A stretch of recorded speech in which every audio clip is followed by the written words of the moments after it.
Dika Nike Mahawa Pali Dhamma Lashire Taka Pinya Tukta Vedai Dininya Nayu Jinyu Jayame Tia Roye Namega Taka Pinya Tukta Taka Sora Swan Naindu Lo Dibeya Tajame Ngubyoraba No? Taka Tajameni Pinya Me Posa Yaswa Piago Tajameni got me get it, made it she. Eddie made it, Yaswa Pia Pija get it. Tajaming a Bamida Lesuro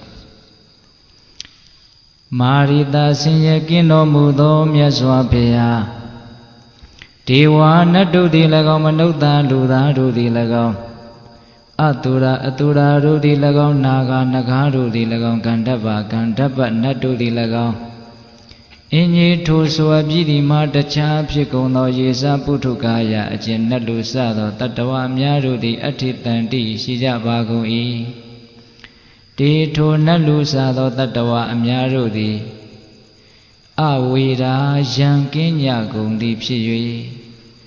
Adanda usa dambi, lene dambi, king wijagung deep shiwi.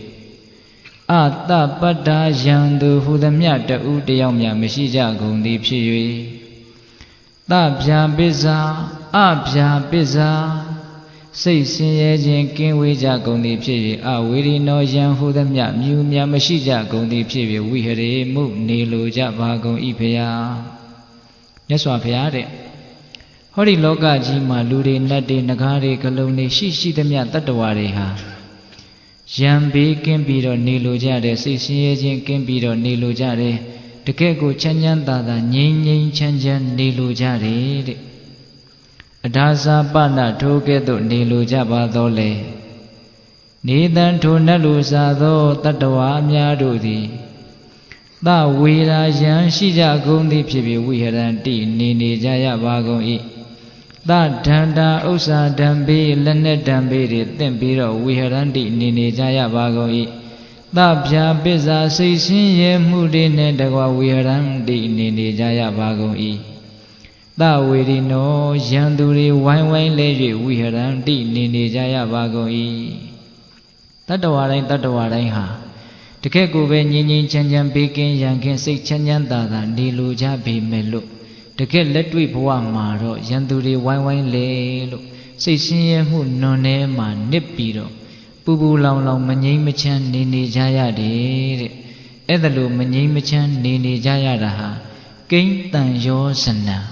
Pelu Tan Yosin, non jury, Chituk Kani Yalo, Ethalu Mani Machan, Nini Jaya le, Dimegon Limera. Imita a jipa and make home, no? Tuga Zakali go a jeji chila the Jamenga, no? Hori loka ma shishi the miado tatuariha, begin yankin chanjan dada, yin chanja, ECC, Nijin Jari, the Gaji Mairo Uzino to eliminate Mula. Ethalu Nijin Jabi Melo, the Kella Tui Poa Maro, Pupu long sending ye. Yandudi, ne Sisiya Mudi, ne Machina Mudi, ne Mani Machan Nini Jayara, Ethalu Nini Raha, Nini Jayaraha, Belu Tayozin, non Judy, Jump Ethalu, Mani Machan Pinira lady, Era the Jami a maybe. Eddie amigo Yaswa Piaga, a jet the one piggy, Tatawari Chana Jin Yen Machana Jara, Yin Chan Jin Mahlian Manin Chan Jara. Yankin Jimba Lekin, Yamakin Yaraha, Belutia Suri, Shinelo, Yaswapia, Apshi Bede, Arago Ujeno, the Campina Dodan Subiro, Diga Nike, Tomahawa Palidoma Ujeno Madan Dentare, Diga Nike, so the imitant Shilea, Todaniri, Susi Tare, Nike, Diga Nike, Lucora. Hola. Tajam Seado Piajimia di Todango, Miaji Hojare, Mazi Sropiaji Hotara Shide, Tidiku Sropiaji Hotara Shide, Sa Ujima a 2 Jiva Nyabong Mia saw a change you below di Todanigo Hora. Imitan let Jet Yamale. Ethalu, imitan Shilea de Todanjiku, Sropiajimia a chimia saw you beat a hole at Todanjiku, paid about the Rogono Ujanoga. တနာရီပူပူအချိန်တွင်းလေးမှာပြောရမှာဆိုတော့အကျယ်တဝန်းတော့ပြောနိုင်မယ်မဟုတ်ပေဘူးဟုတ်လားဒါပေမဲ့လို့ပိဿပေါင်းသူတော်ကောင်းတို့ရဲ့စိတ်ထဲမှာစဉ်းစားစရာအစကလေးတွေခြံပြီးတော့နားလေအောင်တော့ဦးဇင်းတို့ကြိုးစားပြီးတော့ပြောပါမယ်ဟုတ်လားအဓိကအချက်တွေပါဝင်အောင်တော့ဦးဇင်းတို့တတ်နိုင်တဲ့လောက်ကြိုးစားပြီးတော့ပြောပါမယ်သုတ်တန်ကြီးကရှည်လဲရတယ်နဲ့လဲနဲ့နေတယ်ပိဿပေါင်းသူတော်ကောင်းတို့ရဲ့ဉာဏ်ပညာကိုယုံကြည်ပြီးတော့ပိဿပေါင်းသူတော်ကောင်းတို့ရဲ့တတိတမာတိကိုယုံကြည်ပြီးတော့ဦးဇင်းတို့ဟောမှာပါဟုတ်လားတက္ကပညာသုတ်တန်တဲ့အဲ့ဒါကိုဦးဇင်းတို့ခေါင်းစည်းကလေးကိုမှတ်မိအောင်သဘောပေါက်အောင်ဦးဇင်းတို့မြန်မာလိုခေါင်းစဉ်လေးပေးထားတယ်မငြိမ်းချမ်းတာဘာကြောင့်လဲတဲ့တရားမင်းကြီးရဲ့အမေးကိုပဲဘာသာပြန်ပြီးတော့ဦးဇင်းတို့ဗမာလိုခေါင်းစဉ်လေးပေးထားတယ်ပြောကြည့်ပါအောင်ဗျာမငြိမ်းချမ်းတာဘာကြောင့်လဲတဲ့ချမ်းသာခြင်းကြတယ်ငြိမ်းချမ်းခြင်းကြတယ်တကယ့်ကိုပဲဘေးကင်းရန်ကင်းနဲ့တက်တာနေလိုကြပြီမလို့အဲ့ဒါလို့မနေကြရဘူးအဲ့ဒါလို့မနေကြရတာဟာဘယ်လိုတရားစိုးတွေကြောင့်လဲဆိုတာရဲ့အဖြေဟုတ်လားတက္ကပညာသုတ်တန်တဲ့မနာယူသေးခင်မှာမြတ်စွာဘုရားကိုရှိခိုးပူဇော်ကြောကြအောင်ဆိုနော်ဒီတရားတော်ကိုမဟောကြားသေးခင်မနာကြသေးခင်မှာတရားတော်အလုံးကိုဟောကြားတော်မူခဲ့တဲ့ဘုရားရှင်ကိုတော်မြတ်ရဲ့အင်မတန်အေးချမ်းကြည်လင်တော်မူတဲ့မဟာကရုဏာကိုသိစေရတရားလုံးစုံကိုသိတော်မူမြင်တော်မူတဲ့သဗ္ဗညုတဉာဏ်ဒီဟုသောပညာကိုဒုမဟာကရုဏာကိုပညာကိုနှစ်ပါးစုံတို့ဖြင့်ပြည့်စုံတော်မူတဲ့ဘုရားရှင်ကိုတော်မြတ်ကိုယုတိမြတ်တို့ရှိခိုးပူဇော်ကြအောင်စို့အလုံးလက်အုပ်ကလေးတွေချီထားကြကရုဏာတိတလဟရယံပညာပိဇောတဝိဟတမောဟတမံသနရမရလောကကရုဝန္တိဒုက္ခတံဂတိဝိမု ṭ ံကရုဏာတိတလဟရယံမဟာကရုဏာတော်ဖြင့်အေးမြသောစိတ်နှလုံးလည်းရှိတော်မူပါဝေထသောပညာပိဇောတဝိဟတမောဟတမံအရဟတမေတိဟုသောအရာဝလင်းဖြင့်ဝိဇ္ဇာတိဟုသောအမိုက်မှောင်ကိုဖယ်ခွာတော်မူပြီးထသော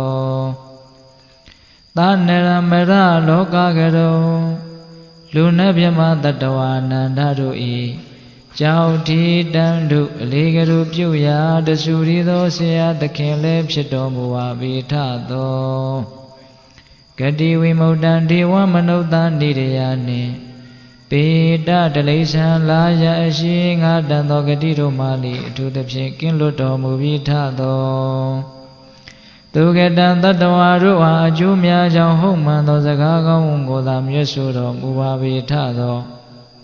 ဗုဒ္ဓံသစ္စာလေးရတရားမြတ်ကိုလက်ပေါ်တင်တာပရမ ्या ကဲ့သို့ပြတ်သားထင်ထင်သိမြင်ပေတတ်ဘုရားရှင်ကိုယ်တော်မြတ်ကြီးကိုမေယံတရားဟောပုဂ္ဂိုလ်တရားနာပုဂ္ဂိုလ်ခေါ်ဆိုပညတ်ပရမတ်မှမူယုံနံနှဖျားဖြစ်ကြပါသောဘုရားတပည့်တော်တို့သည်ဝဏိဝနာမှာကာယဝစီမနောချီ၍သုံးလီဒွါရပနာမဖြင့်ဒုက္ခယောကျိုးလက်ဆုံးမူကားရှိခိုးဥညွတ်ပါ၏မြတ်စွာဘုရား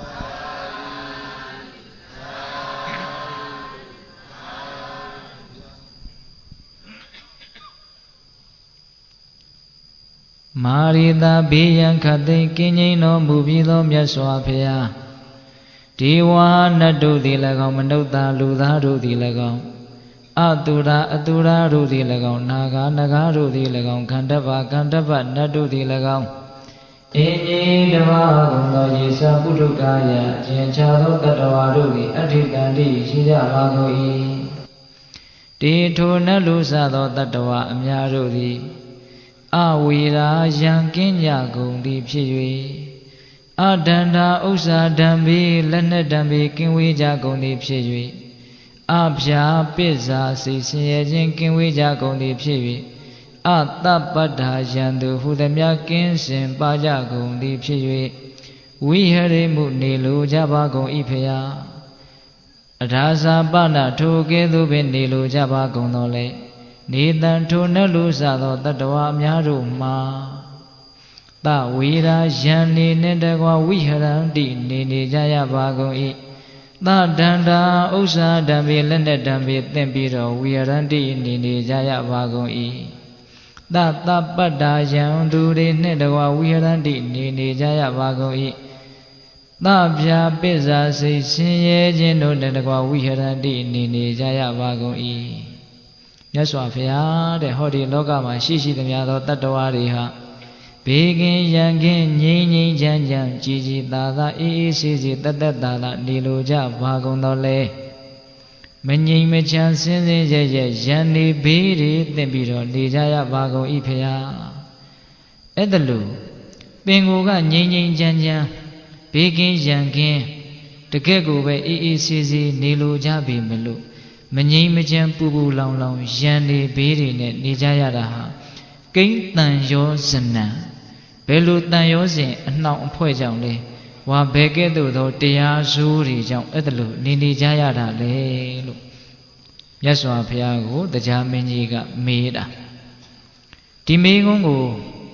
မြတ်စွာဘုရားစီကိုမေးဖို့အတွက်တရားမင်းကြီးမှာတော်တော်အချိန်ယူရတယ်အဲ့ဒါလို့မမေးသေးခင်မှာမြတ်စွာဘုရားရဲ့ထံတော်ဘာကိုလာရောက်ပြီးတော့ဒီမေးခွန်းမေးနိုင်ဖို့အတွက်ဒီမေးခွန်းမေးတဲ့အထိဦးဇင်းတို့ဏိဒံမှာသူ့ရဲ့အကြောင်းလေးကစိတ်ဝင်စားစရာလည်းကောင်းတယ်အဲ့ဒီဏိဒံအကြောင်းဝတ္ထုလေးကိုပြောမှဒီမေးခွန်းနဲ့ဒီမေးခွန်းရဲ့အဖြေကိုနားထောင်ရတာဟာပို့ပြီးတော့အဓိပ္ပာယ်ရှိလိမ့်မယ်ပို့ပြီးတော့စီလျော်လိမ့်မယ်ဒါကြောင့်မို့လို့ဒီမေးခွန်းကိုလာပြီးတော့မမေးခင်မှာတရားမင်းကြီးဘာတွေဖြစ်ခဲ့တယ်လဲဆိုတာလေးကိုအနည်းငယ်ပိဿပေါင်းသူတော်ကောင်းတို့ကိုဦးဇင်းတို့ပြောပြရမယ်ဟုတ်လားအေးတရားမင်းကမြတ်စွာဘုရားကိုဒီမေးခွန်းလာလျှောက်တော့မယ်ဆိုတော့ဦးဇင်းတို့မြတ်စွာဘုရားကြီးကဘယ်မှာသတင်းသုံးနေတာလဲဆိုတော့ရာဇဂြိုလ်မြို့ရဲ့အရှိတ်ဘက်ဝေဒကြီးကတောင်ဆိုတာရှိတယ်အဲ့ဒီတောင်နဘေးမှာတောင်ခပန်းမှာအိန္ဒသာလလို့အမည်ရတဲ့လှိုင်ကူကြီးရှိတယ်အဲ့ဒီလှိုင်ကူကြီးဘေးမှာနှစ်ဘဲပင်ကြီးတွေလည်းပေါက်နေတယ်လို့ဆိုတယ်နော်အဲ့ဒီနှစ်ဘဲပင်ပေါက်တဲ့ဝေဒတောင်ရဲ့လှိုင်ကူကြီးထဲမှာတဘာဝအလျောက်ဖြစ်နေတဲ့မိုးလုံတွေလိုလှိုင်ကူကြီးထဲမှာမြတ်စွာဘုရားတည်င်းသုံးနေတာတရားမင်းကမြတ်စွာဘုရားကိုအဲ့ဒီချိန်မှာအင်မတန်ဖူးမြော်ခြင်းတယ်ဘာလို့ဖူးမြော်ခြင်းတာလဲဆိုတော့သူ့မှာအင်မတန်ကြီးကျယ်တဲ့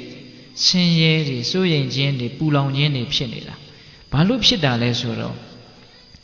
သေရမဲ့နမိတ်၅မျိုးတရားမင်းကြီးမှာထင်နေတယ်တဲ့တာဝရိန္ဒနတ်တွေသေတော့မယ်ဆိုလို့ရှိရင်တကူကြီးတဲ့နတ်တွေသေတော့မယ်ဆိုလို့ရှိရင်အဲ့ဒါလိုနမိတ်တွေထင်တယ်လို့ဆိုတယ်သူတို့ပန်ထားတဲ့နတ်ပန်းတွေညှိုးလာတယ်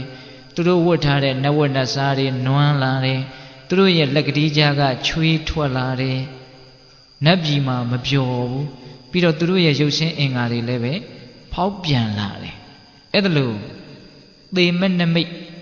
၅မျိုးထင်းလာတော့တရားမင်းကသိတယ်သူကိုယ်သူငါတော့ဒီအင်မတန်ကြီးကျယ်တဲ့စီးသိမ်ကြီးကိုစွန့်ရတော့မှာပဲပြစ်ခဲ့ရတော့မှာပဲဒါကြောင့်အင်မတန်ပူလောင်တယ်ဒါကနည်းနည်းလေးကိုချင်းစာကြည့်ပေါ့နော်တခါကြီးဒီမှာဘယ်လောက်ပူလောင်မလဲဆိုတာလောကမှာတကယ်အရေးတကယ်ဘေးဆိုတာအဲ့ဒါပါပဲနော်ခုတက္ကရာမတို့ဦးဇင်းတို့တွေကဒီဘေးအကြီးကြီးကိုမမြင်တော့ဘေးသေးသေးလေးတွေကိုဘေးကြီးတွေလို့ထင်နေတာဟုတ်လားနောက်ကကြားလိုက်နေတယ်ဆိုတာကိုမသိတော့ဆူးချစ်ခံရတာခွေးဟောင်ခံရတာကိုအကြီးကြီးလို့ထင်နေတာတောထဲမှာကြားလိုက်လို့ပြေးနေတဲ့လူတယောက်မျက်စိထဲမြင်ကြည့်စမ်းပါဗျာတောထဲမှာကြားလိုက်လို့ပြေးနေရတဲ့လူတယောက်မျက်စိထဲမြင်ကြည့်စမ်းပါအသက်လူပြီးတော့ပြေးနေရတာဟုတ်လားအဲ့ဒါကိုခွေးဟောင်ခံရတာကိုငါကိုဟောင်ရကောင်းလားလို့ရက်ပြီးတော့ဝေဖန်နေမယ်ခံစားနေမယ်ဆိုရင်ပေးတဲ့ရကြားကမှီပြီးတော့ဘာလို့မှလဲတိုက်မှာပေါ့ဗျကြားလိုက်လို့ပြေးနေရတဲ့လူတယောက်အတွက်ဆူးချစ်ခံရတာခွေးဟောင်ခံရတာဟာကြီးကျယ်တဲ့ဒုက္ခလို့ပြောလို့ရမလားခုတက္ကရာမတို့ဦးဇင်းတို့ရဲ့နောက်မှာသေမင်းကလိုက်နေတယ်ကြားလိုက်နေတယ်ဒါပေမဲ့အဲ့ဒီကြားလိုက်ခံနေရတယ်ဆိုတာကိုမသိတဲ့အတွက်ကြောင့်သိတော်လည်းပဲမေ့လျော့ထားတဲ့မသိခြင်းနဲ့အတူတူဖြစ်တဲ့မေ့လျော့နေတဲ့အတွက်ကြောင့်လူကဲ့ရတာလူချီးမွမ်းတာဆိုတဲ့ခွေးဟောင်ခြင်းနဲ့တူတဲ့ကိစ္စတွေကိုအရေးထားနေတာလောကရန်ဆိုးတွေနဲ့တွေ့ခြင်းလို့ဆိုရတဲ့ဆူးချစ်ခံရတာကိုအလေးထားနေတာ Teke sense suchita koi hauna ha jalai khandeya de lu tyaw atwat ayi ji ba thla ayi de ba lo ji ne le soda aphe paw bi no ayi de ba lo ji neda le the main di hu tho cha ji lai khan ya de bhe ko teke ma myan lo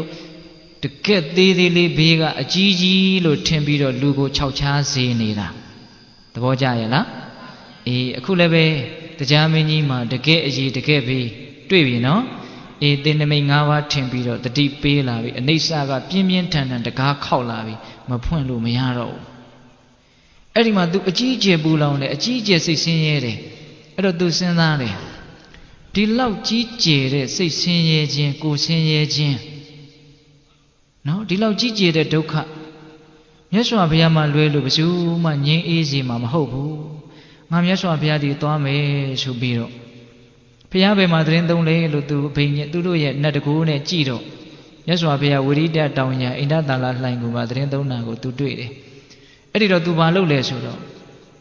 ဘုရားဖူးဖို့အတွက်နတ်သားနတ်သမီးတွေအများကြီးခေါ်တယ်သူကသူတယောက်တည်းသွားတာမဟုတ်ဘူးအများကြီးခေါ်တယ်အထူးသဖြင့်ပြင်စတိခတ်ခေါင်းဆောင်တဲ့နတ်တွေအများကြီးခေါ်တယ်ဘာလို့ခေါ်တယ်လဲဆိုတော့သူကလွန်ခဲ့တဲ့2 ရက် 3 ရက်လောက်တုန်းကဘုရားသွားဖူးသေးတယ်ဗျအဲ့ဒီတော့ကမြတ်စွာဘုရားကသူ့ကိုဉာဏ်မရှင်းသေးဘူးဆိုပြီးတော့အတွေ့မခံဘူးဖလားသမပဝင်စားနေတာသူမြတ်စွာဘုရားကိုသွားပြီးတော့ဖူးမြော်ခွင့်မရဘူးပြန်လှည့်ခဲ့ရတာအဲ့ဒီမှာသူမှားခဲ့သေးတယ်ဘုရားနာမှာအမြဲတမ်းဖူးမြော်နေတဲ့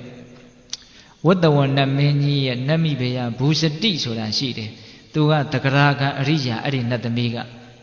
တဂရကံဆိုတော့ကာမဂုဏ်ကိစ္စတွေအင်မတန်နဲတဲ့အတွက်ကြောင့်အချိန်ပြည့်နီးဖျားနာမှာရှိတယ်အဲ့ဒီဘူဇတိနတ်သမီးကအဲ့ဒါတရားမင်းကဘူဇတိနတ်သမီးကိုငါမြတ်စွာဘုရားရဲ့ခြေတော်အစုံကိုရှ िख ိုးဥချတဲ့အကြောင်းရှောက်လိုက်ပါလေလို့ပြောပြီးတော့ပြန်သွားတာအဲ့ဒါသူကစဉ်းစားတာတရားမင်းက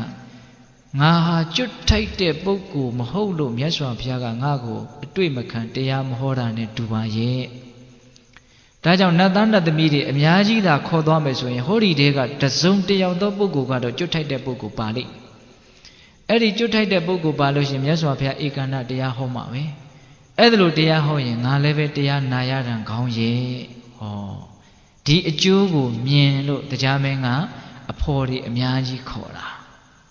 ဉာဏ်ကြီးတယ်နော်တရားမင်းကဟုတ်လားအမှန်ကတော့မြတ်စွာဘုရားကသူ့ကိုမကျွတ်ထိုက်လို့တရားမဟောတာမဟုတ်ပါဘူးဉာဏ်မရင့်သေးလို့တရားမဟောတာအဲ့ဒီမှာသူနတ်တွေအများကြီးခေါ်တာအဓိကကဘယ်သူကိုခေါ်လဲဆိုတော့မြတ်စွာဘုရားနဲ့ယဉ်နီးတယ်လို့သူယူဆထားတဲ့ပင်စတိခနတ်သားကိုခေါ်တာပင်စတိခဆိုတာကခေါင်းမှာစတုံးကလေးတွေ5 ခုထုံထားတယ်လို့ဆိုတယ်ဒါကြောင့်သူ့ရဲ့နာမည်ကပင်စတိခပိတ္တတို့ကြားဖို့ပါတဲ့တချင်းဆိုကောင်းတဲ့နတ်သားလေဘေလူဝဆိုတဲ့ဥရှိတိမှဲ့ရောက်နတ်ဆောင်ကိုတီးပြီးတော့တချင်းဆိုတာသူတချင်းဆိုတဲ့အကြောင်းလည်းအနည်းငယ်တော့ဦးဇင်းတို့ပြောရမယ်ဟုတ်လားအဲ့ဒါလို့ပင်စတိခနတ်သားခေါင်းဆောင်ပြီးတော့နတ်သားနတ်သမီးတွေအများကြီးခြံရံပြီးတော့မြတ်စွာဘုရားကြီးကိုချင်းကပ်တယ်ဝိရိဒတောင်ရရောက်တော့အချင်းပင်စတိခမြတ်စွာဘုရားဆိုတဲ့ပုဂ္ဂိုလ်မြတ်ကြီးတွေဆိုတာအင်မတန်ချင်းကပ်ဖို့ခဲရင်းတယ်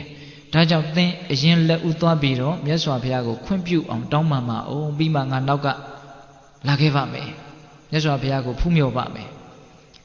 ဒါဂုံတရေရှိလူကြီးလူကောင်းတို့ရဲ့လှုပ်ထုံးလုံနည်းသဘောမျိုးပေါ့လေဟုတ်လားရှေ့ပြေးကလေးအဲ့ဒီလိုနတ်သားတွေနတ်သမီးတွေပြင်စတိခါတို့အုပ်စုတရားမင်းတို့အုပ်စုအဲ့ဒီတောင်ရံကိုရောက်သွားတော့ညချမ်းအယောင်တွေကိုလင်းထိန်ပြီးတော့ကောင်းကင်တစ်ခုလုံးဝင်းထိန်နေတာအဲ့ဒါအနာနာမှာရှိတဲ့ဆွမ်းခံရွာကဒကာဒကမတွေကသိတယ်တကူကြီးတဲ့နတ်တွေပြမာတွေမြတ်စွာဘုရားကိုစီကပ်နေတာတို့ကိုးကွယ်တဲ့မြတ်စွာဘုရားကဒီလိုဘုရားမျိုးလို့အင်မတန်ပျော်တယ်အင်မတန်ကြည်နူးတယ်အင်မတန်ဝမ်းသာတယ်ဟုတ်လားအေးအဲ့ဒီလိုတရားမင်းကပင်စတိခကိုအရင်လွှတ်တော့ပင်စတိခကဘေလူဝနတ်ဆောင်ကိုပိုက်ပြီးတော့ဘုရားရှင်ထံတော်ဘာမှာနတ်ဆောင်ကိုတီးပြီးတော့တခြင်းဆိုတယ်တဲ့ဘယ်လိုတခြင်းမျိုးလဲဆိုတော့သူ့ရဲ့တခြင်းကဘုရားဂုံနဲ့ဆက်သောတရားဂုံနဲ့ဆက်သောတန်ဃာဂုံနဲ့ဆက်သောယဟန္တာတို့ရဲ့ဂုံနဲ့ဆက်သောကာမဂုံနဲ့ဆက်သောတဲ့အဲ့ဒီလိုမျိုးအဓိပ္ပာယ်တွေပါတဲ့တခြင်းကိုဆိုတာသူကဒီပင်စတိခဆိုတဲ့နတ်သားကတိမ်ပရုနတ်မင်းကြီးရဲ့သမီးသူရိယဝိသတာဆိုတဲ့နတ်သမီးကိုတစ်ဖက်သက်သူကမျက်နှိုးနေတာ ဒါပေမဲ့အဲ့ဒီနတ်သမီးကသူ့ကိုမကြိုက်ဘူးဒါကြောင့်သူကတချင်းစဆိုတဲ့ကဘလို့ဆိုလဲနည်းနည်းလေးတော့ဦးဇင်းရွတ်ပြမယ်နော်ဘဟုတုတ္တမဟုတ်လားငါသည်တဲ့တိမ်ဘရုနတ်မင်းကြီးကိုရှ िख ိုးပါ၏ဘာဖြစ်လို့လဲဆိုတော့ဒီလောက်ချောဒီလောက်လှတဲ့နတ်သမီးဟာဒီနတ်မင်းကြီးကြောင့်ငါမြင်ခွင့်ရတာဒါကြောင့်တိမ်ဘရုနတ်မင်းကြီးကိုငါရှ िख ိုးပါ၏ချွေးထွက်လောက်အောင်အိုက်နေတဲ့ပုဂ္ဂိုလ်ဟာလေနူအေးလေးကိုတန်းတသလိုမျိုးအတော်ပြောတတ်တယ်ဗျာသိလားနော်ယဟန္တာအရှင်မြတ်ဟာနိဗ္ဗာန်ကိုတန်းတသလိုမျိုးဒါလည်းပါတာပဲသူကအင်မတန်ဆာလောင်းနေတဲ့လူဟာအစာဟာရကိုမှုတ်သိပ်တယ်လို့မျိုးရင်ငတ်နေတဲ့လူဟာရေကိုတန်းတတယ်လို့မျိုးငါဟာသူရိယဝိသတာကိုတန်းတတယ်အဲ့ဒါတွေပါတာသူကနော်အများကြီးပဲသူပြောထားတာတွေဂါထာတွေမှအများကြီးပဲဟိုငမြားကြီးကိုမြုံမိတဲ့ငါဟာမထွေးနိုင်မမြုံနိုင်ဖြစ်နေတယ်လို့မျိုးငါဒုက္ခတွေရောက်နေပြီဒါတွေလည်းပါတယ်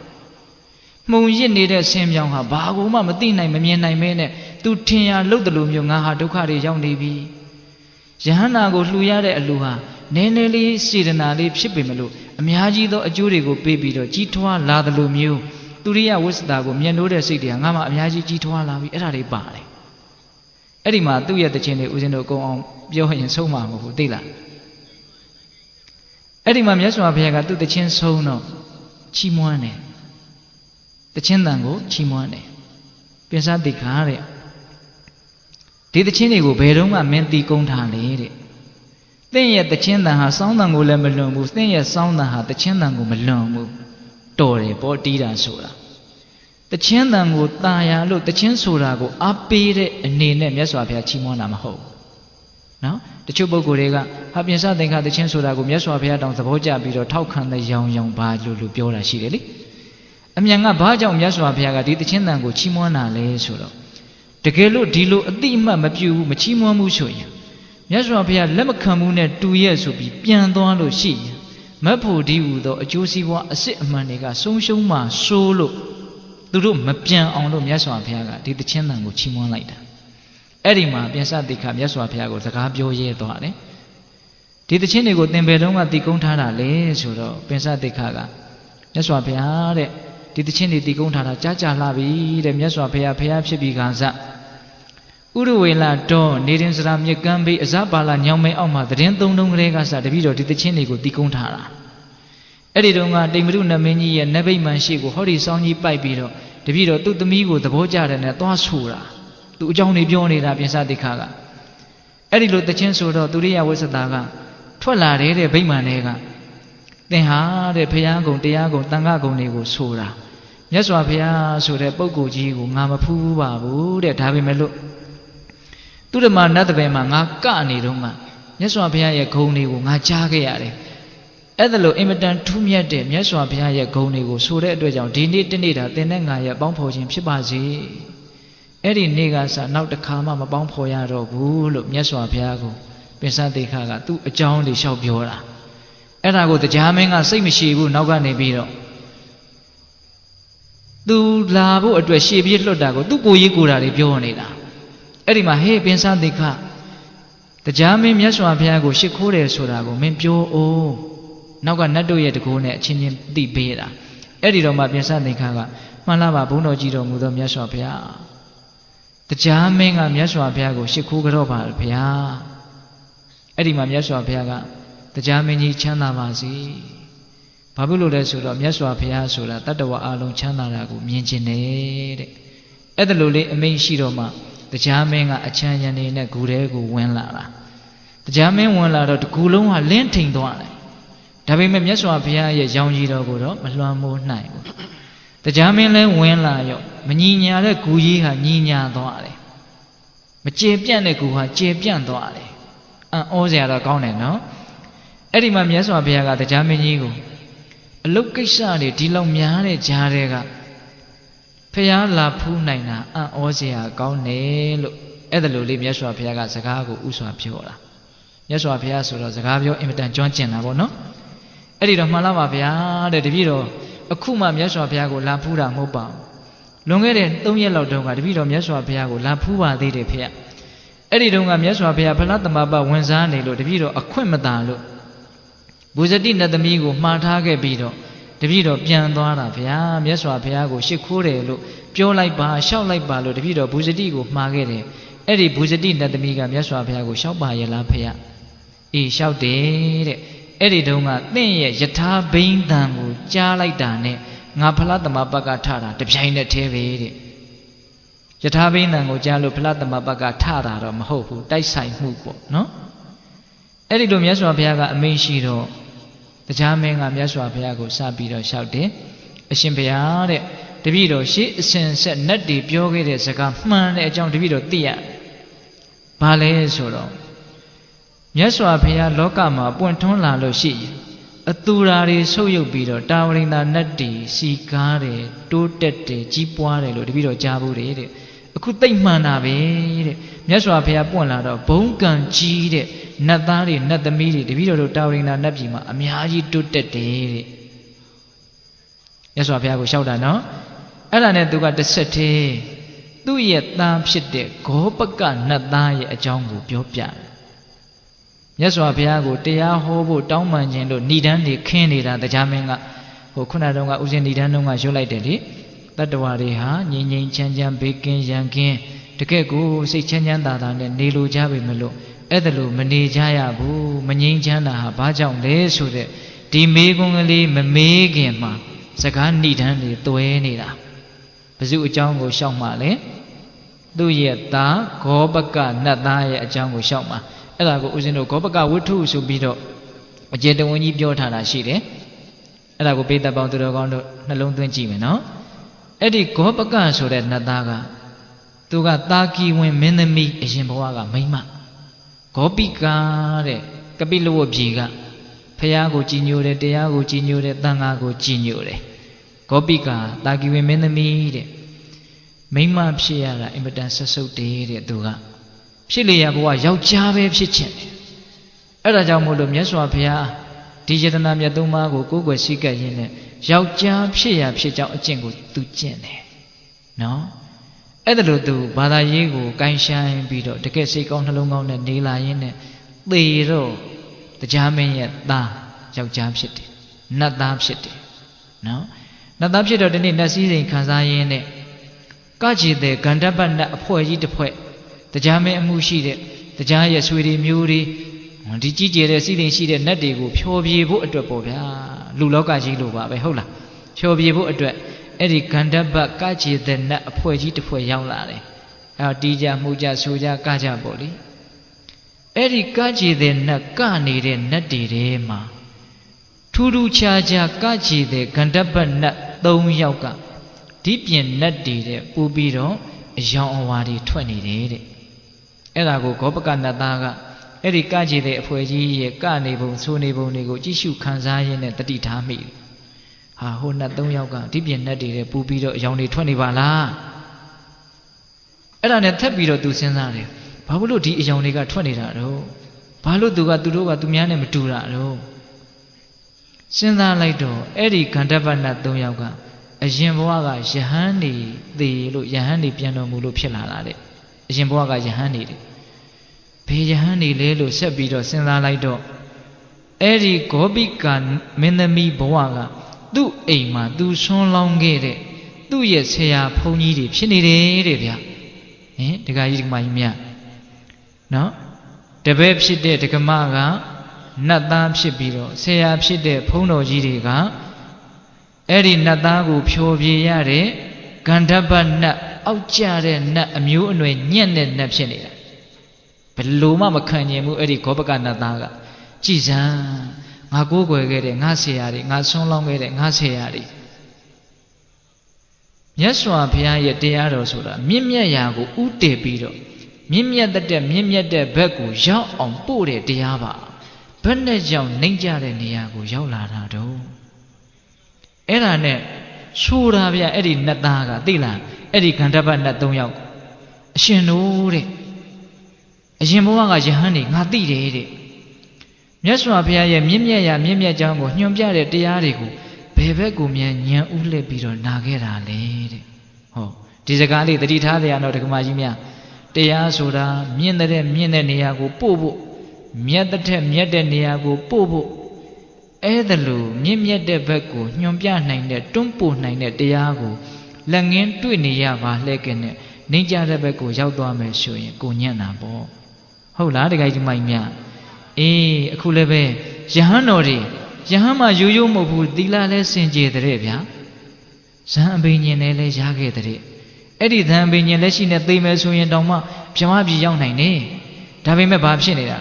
ကန္တပနဲ့ဖြစ်နေတာကကြည်တဲ့နဲ့ဖြစ်တာကကြည်တယ်ဆိုတာပြတ်တယ်သူများခံစားဖို့အတွက်ဖြိုးပြေးပေးရတာဆိုတော့အောက်ကျတာပေါ့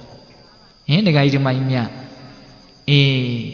အဲ့ဒီမှာသူပြောတဲ့စကားဂောပကနတ်သားပြောတဲ့စကားလေးမှတ်ရမယ်နော်မြင့်မြတ်ရာမြင့်မြတ်ကြောင်းကိုညွှန်ပြနိုင်တဲ့တရားတော်ကြီးနဲ့တွေ့ခဲ့ပါလေခင်နဲ့ဘယ်ဘက်ကိုညံဥလှည့်ပြီးတော့တရားနာခဲ့တာလေအဲ့ဒါလို့မေးပြီးတော့အရှင်တို့ကိုမြင်ရတာမကောင်းသောမြင်ခြင်းပဲတဲ့ငါလိုမိမ့်မတယောက်ဖြစ်ခဲ့တဲ့ပုဂ္ဂိုလ်ကအရှင်းမြင့်တဲ့ဘဝကိုရအောင်ယူနိုင်ပါလေခင်နဲ့ယဟန်ရင့်မကြီးတွေဖြစ်နေပါလေခင်နဲ့နှိမ့်ကြတဲ့ဘဝကိုရတာမြင်ရတာကြက်သေးမရှိဘူးလို့ပြောတာပက်ပက်ဆက်ဆက်ပြောတာအဲ့ဒီပက်ပက်ဆက်ဆက်ပြောဆိုခြင်းဆိုတဲ့ဆေးကားကြီးတိုက်လိုက်တာအစွမ်းထက်တယ်ဗျအဲ့ဒီဆေးကားကြီးစွမ်းတယ်ဟုတ်တုံဆိုတော့အဲ့ဒီကန္တပနတ်3ယောက်ထဲက2ယောက်သောကန္တပနတ်သားတွေဟာပြန်ပြီးတော့တတိယဩရှက်เสียကောင်းလိုက်တာသူပြောမယ်ဆိုလဲပြောเสียပဲဘာဖြစ်လို့သူတို့ကကန္တပနတ်ဖြစ်ရတော့ဆိုတော့ဘဝပေါင်းများစွာအဲ့ဒီကန္တပကကြေတဲ့နတ်တွေဖြစ်ခဲ့တာတဲ့အဲ့ဒီယဟန်တို့3ပါးကဒါကြောင့်မလို့ဘဝနိကန္တိကကိုဖြစ်ခဲ့မှုတဲ့အခြေအနေလေးထဲမှာตาရတဲ့စိတ်တွေကအထက်ထပ်ဖြစ်ခဲ့တာဆိုတော့နောက်တစ်ခါထပ်ဖြစ်တဲ့သဘောပါပဲအလေးအကျင့်သဘောအာတိဝဏပစ္စည်းသဘောလို့လည်းပြောမယ်ဆိုရင်ပြောလို့ရတယ်ဒါလေးလုံနေကြဒါလေးကျွမ်းကျင်တယ်ဆိုတော့ပြောလိုက်ရင်ဒါမျိုးပြုလိုက်ရင်ဒါမျိုးကြံလိုက်ရင်ဒါမျိုးအဲ့တော့ဖြစ်လိုက်တော့လေဒါမျိုးပေါ့သဘောပေါက်လားအဲ့ဒါနဲ့နတ်သား2ယောက်ကတော့အဲ့ဒီတိုက်လိုက်တဲ့ပြင်းထန်တဲ့ဆေးကားကြီးကိုအစွမ်းထက်တယ်ဗျသူတို့အတွက်ပြန်ပြီးတော့တတိရတဲ့အတွက်ကြောင့်အဲ့ဒီနားတယ်ပထမဇန်ရတယ်ရိုးရိုးမဟုတ်ဘူး3မက်3ဖို့နဲ့တခွားတယ်ဂိုင်းအမျက်တွေထွက်လိုက်တာနော်အဲ့ဒီဂောပကနတ်သားတဲ့တောင်တာသွားပြီအခြေခံတွေကသိကောင်းခဲ့တာကိုအနာဂံဖြစ်ပြီးတော့အဲ့ဒီနားတယ်တခါတည်းသုတိစိတ်ကြပြီးတော့တခါတည်းဗြဟ္မပြည်ကိုကူးသွားတာဒါပေမဲ့ကန္တပနတ်သားတစ်ယောက်ကတော့အဲ့ဒီမှာပဲပျော်ပြီးတော့နေတာတဲ့ဟောသူလည်းပဲအတူတူလုပ်ခဲ့တာအတူတူကြားတာပဲဒါပေမဲ့ဟို2ယောက်ကတော့တတိရတယ်ဒီ1ယောက်ကတော့တတိမရအောင်အဲ့ဒါသူကြမ်းနေခဲ့တယ်အဲ့ဒါလို့ကန္တပနတ်အဖြစ်ကနေပြီးတော့ဗြဟ္မပြည်ကိုဒီတိုင်းကြီးကူးသွားတာကိုတရားမင်းကမြင်တယ်မြင်တော့ဟေးဒါဘာဖြစ်တာတော့အဲ့ဒီမှာဂောပကနတ်သားကိုမေးတော့ဂောပကနတ်သားကအကုန်ပြန်ပြောပြတယ်ခမဲတော်ကြီးတဲ့ဒါအရင်ဘဝကသူ့အိမ်မှာဆွမ်းခံခဲ့တဲ့ကိုတော်3ပါးသူ့ဆရာတွေပါအဲ့ဒါကြောင့်မလို့ तू ပက်ပက်ဆက်ဆက်ပြောလိုက်လို့အမှန်တွေပြောတာနော်ပြောတာကတော့အေးဒါကြောင့်နာနာချင်းချင်းဟောအပြစ်မြင်တိုင်းဝမ်းတွဲမတူဟုတ်တိုင်းဆိုကကြားဘူးတယ်ဟုတ်လားဒီလင်္ကာလေးဆရာဆိုတဲ့အဓိပ္ပာယ်ကလေးနော်အဲ့တော့ကိုယ့်ရဲ့အပြစ်ကိုပြပြီးတော့အမှန်ကိုပြောတာဟာတကယ်စင်စစ်နှလုံးသွင်းတတ်မယ်ဆိုရင်သိအကျိုးကြီးပါတယ်အဲ့ဒါလို့ဂောပကနတ်သားကသူ့ရဲ့အဖေတရားမင်းကိုအဲ့ဒီကန္တပနတ်တွေရဲ့အကြောင်းကိုပြောပြတော့တရားမင်းကြီးကအင်မတန်သဘောကျတယ်တော်လိုက်တာတတိယပြီးတော့သူတို့အနာဂံဖြစ်သွားတယ်တန်တရားရေးစိတ်အေးရတယ်အဲ့ဒီအကြောင်းတွေကိုသူကမြတ်စွာဘုရားကိုလျှောက်ပြီးတော့အရှင်ဘုရားတပည့်တော်လည်းအဲ့ဒီနတ်တွေလို့တရားဓုများရလိမလားလို့ဟောတရားမင်းကနော်အဲ့ဒါလို့တပည့်တော်မျောကိုမိတယ်မျောလင့်မိတယ်တောင့်တမိတယ်ဒါကြောင့်မြတ်စွာဘုရားစီကိုဘုရားပြည်တော်ချင်းကပ်တာပါဒါကြောင့်တပည့်တော်မှာဖြစ်နေတဲ့အတွေ့ဖြစ်နေတဲ့ပြဿနာဒါတွေနဲ့ပတ်သက်ပြီးတော့မေခွင့်ပြုပါလို့တောင်းပန်ပြီးတော့သောတော်တုံးကတရားဏိဒန်းတုံးကမေးတဲ့အမေကိုမြတ်စွာဘုရားကိုမေးတာပြန်ပြောမယ်နော်တတ္တဝါတိုင်းဟာငြိမ်ငြိမ်ချမ်းချမ်းဘေးကင်းရန်ကင်းစိတ်ဆင်းရဲခြင်းမရှိဘဲနဲ့နေလိုကြတယ်ဒါပေမဲ့အဲ့ဒါလို့မနေကြရပူပူလောင်လောင်စိတ်ဆင်းဆင်းရဲရဲနဲ့ဘေးတွေရန်နေနဲ့နေကြရတာစိုးရိမ်မှုတွေနဲ့နေကြရတာအဲ့ဒါလို့မငြိမ်မချမ်းနေကြရတာဟာဘာကြောင့်လဲလို့မေးတာတရားအခုမှစတာနော်တရားကအခုမှစတာအချိန်ကတော်တော်ရောက်သွားပြီဒီကမာကြီးတွေအောက်ကနည်းနည်းတော့အေးတာပေါ့ဟုတ်လားဒါပေမဲ့ဆုံးအောင်နာကြရမယ်အခုမှပြောလို့ရင်တရားအနှစ်သာရကအခုမှစမှာ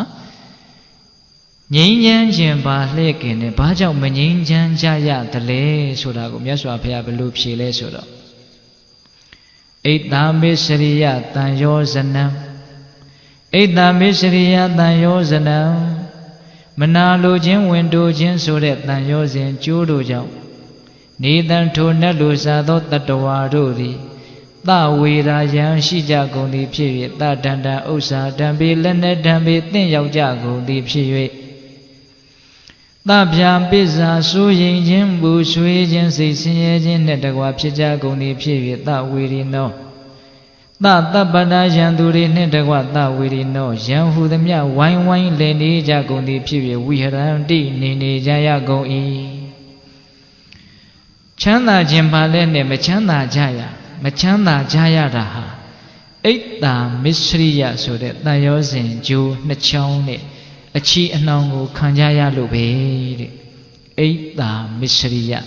ပိဋကတို့အဖြေထွက်လာပြီနော်ဗါတဲ့တော့ဣတ္တမစ္စရိယဣတ္တဆိုတာမနာလိုတာမစ္စရိယဆိုတာဝန်တူတာအဲ့ဒါကိုဦးဇင်းတို့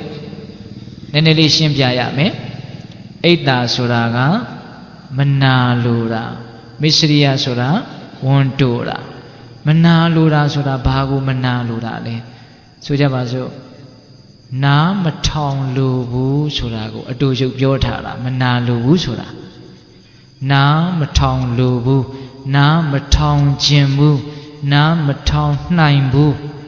ဘာတွေကိုနားမထောင်နိုင်တာလဲဘာတွေကိုနားမထောင်ခြင်းတာလဲဘာတွေကိုနားမထောင်လိုတာလဲသူများကြည်ပွားတာသူများချမ်းသာတာသူများကိုယ့်ထက်သာတာကိုနားမထောင်လိုဘူးအဲ့ဒါပုထုဇဉ်တို့ရဲ့ပင်ကိုယ်သဘောပဲအဲ့ဒါဟုတ်မဟုတ်အခုလောလောဆယ်လေးစီစစ်ကြည်စမ်းပါဗျာသူများကိုယ့်ထက်သာသွားပြီသူများကိုယ့်ထက်တော်သွားပြီတိသွားပြီတက်သွားပြီပစ္စည်းတွေပေါ်သွားပြီအစသာရရကိုယ့်ထက်သာပြီဆိုလို့ရှိရင်နားထောင်ရတာအရသာရှိလား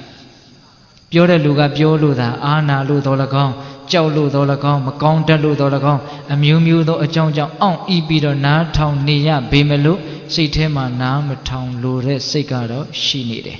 အဲ့ဒါဘာခေါ်မလဲအဲ့ဒါဣတ္တာပဲအဲ့ဒါဣတ္တာပဲဗျအဲ့ဒီမနာလို့တဲ့သဘောကကိုမုန်းတဲ့ပုဂ္ဂိုလ်ပေါ်မှာဆိုအများကြီးပို့ပြီးတော့တိတိတာတာဖြစ်တယ်နော်ကိုမကြိုက်ဘူးဒီလိုမကြိုက်ဘူးဆိုအဲ့ဒီလိုကြီးပွားတော့ဆိုလာမပြောစမ်းနဲ့အလကားဆိုင်ကိုလို့ခြုံပေါ်ရတာကောင်းတဲ့ဟာတွေမဟုတ်အဲ့ဒါလိုမဲ့ကရွက်ကတောင်ပြောတယ်နော်မနာလိုတဲ့သဘောဟာမနာလိုတဲ့လေသံတွေပဲထွက်တယ်မနာလိုတဲ့အပြုမှုတွေပဲပြုမှုတယ်အဲ့ဒါလိုတပါးသောသူတွေကြီးပွားတာချမ်းသာတာကိုယ့်ထက်သာတာကိုမကြားလို့မနာလိုတဲ့သဘောကိုဣတ္တာလို့ခေါ်တယ်အင်မတန်ပြင်းပြင်းထန်ထန်ဖြစ်လို့ရှိရင်သွေးတွေဘာတွေတောင်အန်တတ်တယ်လို့ဆိုတယ်နော်သူများပေါ်မှာမနာလိုသိဖြစ်ရတာအင်မတန်ရှုံးတယ်ဘာမှလည်းရတာလည်းမဟုတ်ဘာမှလည်းအကျိုးရှိတာလည်းမဟုတ်တက်မဲ့အဲ့ဒီလူတို့လည်းဘာမှထိခိုက်သွားတာမဟုတ်ကို့မှာနေရင်ထိုင်ရင်နဲ့စိတ်ထဲမှာပူလောင်နေတာဦးဇင်းတို့လည်းဖြစ်ဖူးတယ်တခါကြီးမိုင်များလည်းဖြစ်ဖူးတယ်ဖြစ်လဲနောက်ထပ်ဖြစ်အောင်မှာတတိထားပြီးတော့ကြည့်မလေးမပယ်ရသေးဘူးသောတာပန်ဖြစ်မှပယ်တာဖြစ်အောင်မှာအဲ့ဒီတရားဇိုးကြီးကဖြစ်အောင်မှာဖြစ်เสียအကြောင်းရှိရင်ဖြစ်ကိုဖြစ်အောင်မှာအဲ့ဒီအချိန်ကျတော့ဘလောက်ခံရခက်တယ်လဲဆိုတာလက်တွေ့တခိုးကိုဖမ်းတယ်လို့ဖမ်းကြည့်ပေါ့ဖြစ်မှာနော်တခါကြီးမိုင်များအဲ့ဒီဣတ္တာဆိုတဲ့သဘောတရားလောကကြီးကိုပူလောင်အောင်လောကကြီးကိုဆူပွက်အောင်လောကကြီးကိုမငြိမ်းချမ်းအောင်လုပ်နေတာနောက်ထပ်မစ္စရိယဆိုတာဘာလဲဝန်တူတာဘာကိုဝန်တူတာလဲဆိုတော့ကိုပိုင်နေဆိုင်နေလို့သတ်မှတ်ထားတဲ့သက်ရှိသက်မဲ့တွေနဲ့ပတ်သက်လာလို့ရှိရင်သူများနဲ့လုံးဝမဆက်စေခြင်းဘူးသူများနဲ့လုံးဝမပတ်သက်စေခြင်းဘူးနည်းနည်းလေးမှအထိမခံနိုင်ဘူးအကြည့်မခံနိုင်ဘူးတကယ်မျက်နှိုးလာလို့ရှိရင်အကြည့်တောင်မခံနိုင်ဘူးအထိမပြောနဲ့ဟုတ်လားအပိုင်ဆိုတာဝေလာဝေးနော်ဒါငါဟာလို့သတ်မှတ်လို့ရတဲ့အရာမှန်သမျှနဲ့သက်ရှိပဲဖြစ်ဖြစ်သက်မဲ့ပဲဖြစ်ဖြစ်အဲ့ဒါကိုတစုံတစ်ယောက်ကမျက်စောင်းထိုးလာပြီးဆိုစပြီးတော့လှုပ်လာပြီပေးရတော့မှနဲ့တူတယ်ပတ်သက်တော့မှနဲ့တူတယ်ဆိုရင်စိတ်ထဲမှာထိတ်လန့်လာတယ်တုန်လှုပ်လာတယ်တတ်နိုင်သမျှကာကွယ်ဖို့ကြိုးစားရတယ်နေရင်ထိုင်ရင်အဲ့ဒီလူဟာကိုယ်ရန်သူဖြစ်တော့မှာဘာလဲဝန်တူတာအဲ့ဒီဝန်တူတဲ့သဘောဦးဇင်းတို့ယဟန်လောကမှာအများကြီးပို့ပြီးတော့ဖြစ်တတ်တယ်ဒါကြောင့်ဦးဇင်းတို့ကျမ်းဂန်တွေထဲမှာလည်းပဲ Jahanori atwepe Misriya ne patapiro ngamyo law don hot hada shi de byaဟုတ်လားအာဝါဒမစ္စရိယတဲ့ကိုယ်နေရာလေးသူများလာနေမကြိုက်ဘူးလာနေမှာဆိုးတယ်လူတွေမှာလည်းရှိတာပါပဲနော်နောက်ကုလမစ္စရိယတဲ့ကိုယ်တကားတကမဒီပြင်ဘုံကြီးနဲ့ပတ်သက်သွားမှာဆိုးရိမ်တယ်ကြောက်တယ်လူတွေဆိုရင်လည်းကိုချစ်တဲ့လူမြတ်နိုးတဲ့လူဟုတ်လားကိုအတိုင်းဝိုင်းသူများနဲ့ထိစပ်မှာဆိုးတယ်ဟုတ်လားကုလမစ္စရိယနော်ပြီးတော့ဗါလေလာဘမစ္စရိယလက်လာဘကိုယ်သာလင်ရခြင်းကိုလက်လာဘသူများကိုခွဲမပေးနိုင်ဘူးကိုရတယ်လို့မျိုးသူများကိုမရစေခြင်းဘူးဝန်တိုးတာနော်ပြီးတော့ဗါလေဝဏ္ဏမစ္စရိယဂုံတည်င်းနေကိုတယောက်ပဲဂုံရှိခြင်းကိုရတဲ့ဂုံမျိုးသူများမရစေခြင်းဘူးသူများအဲ့လိုဂုံတွေရှိသွားမှဆိုရင်နေရင်ထိုင်ရင်လည်းအနေရခက်တယ်တတိပြတာပိုက်ထဲမှာမတည့်တဲ့အစာကိုမျိုးလိုက်မိတယ်လို့မျိုးပဲဟုတ်လားမစ္စရိယနောက်ပြီးတော့ဗာမစ္စရိယရှိသေးလဲဓမ္မမစ္စရိယတဲ့အံ့ဩစရာကောင်းတယ်တရားမှတောင်ဝန်တူတယ်ဗျာဘာလဲဆိုတော့လောကီအသိပညာတွေဦးဇင်းတို့တရားစာပေပရိယတ္တိကိုသိတယ်လို့သူများကိုမသိသေးချင်တာတွေရှိတယ်အဲ့ဒါဗာလဲဓမ္မမစ္စရိယအဲ့ဒီအိတ်တာမနာလိုခြင်းမစ္စရိယဝန်တူခြင်းဆိုတဲ့ဒီတရားနှစ်ပါးဟာလောကကြီးကိုမငြိမ်းမချမ်းဖြစ်အောင်လုပ်တဲ့နေရာမှာအကြီးကျယ်ဆုံးသောလက်သေးတရားခံမယ်ပေတတို့ဉာဏ်ရှိတယ်ကဘာကြီးနဲ့ခြီးပြီးတော့ကြည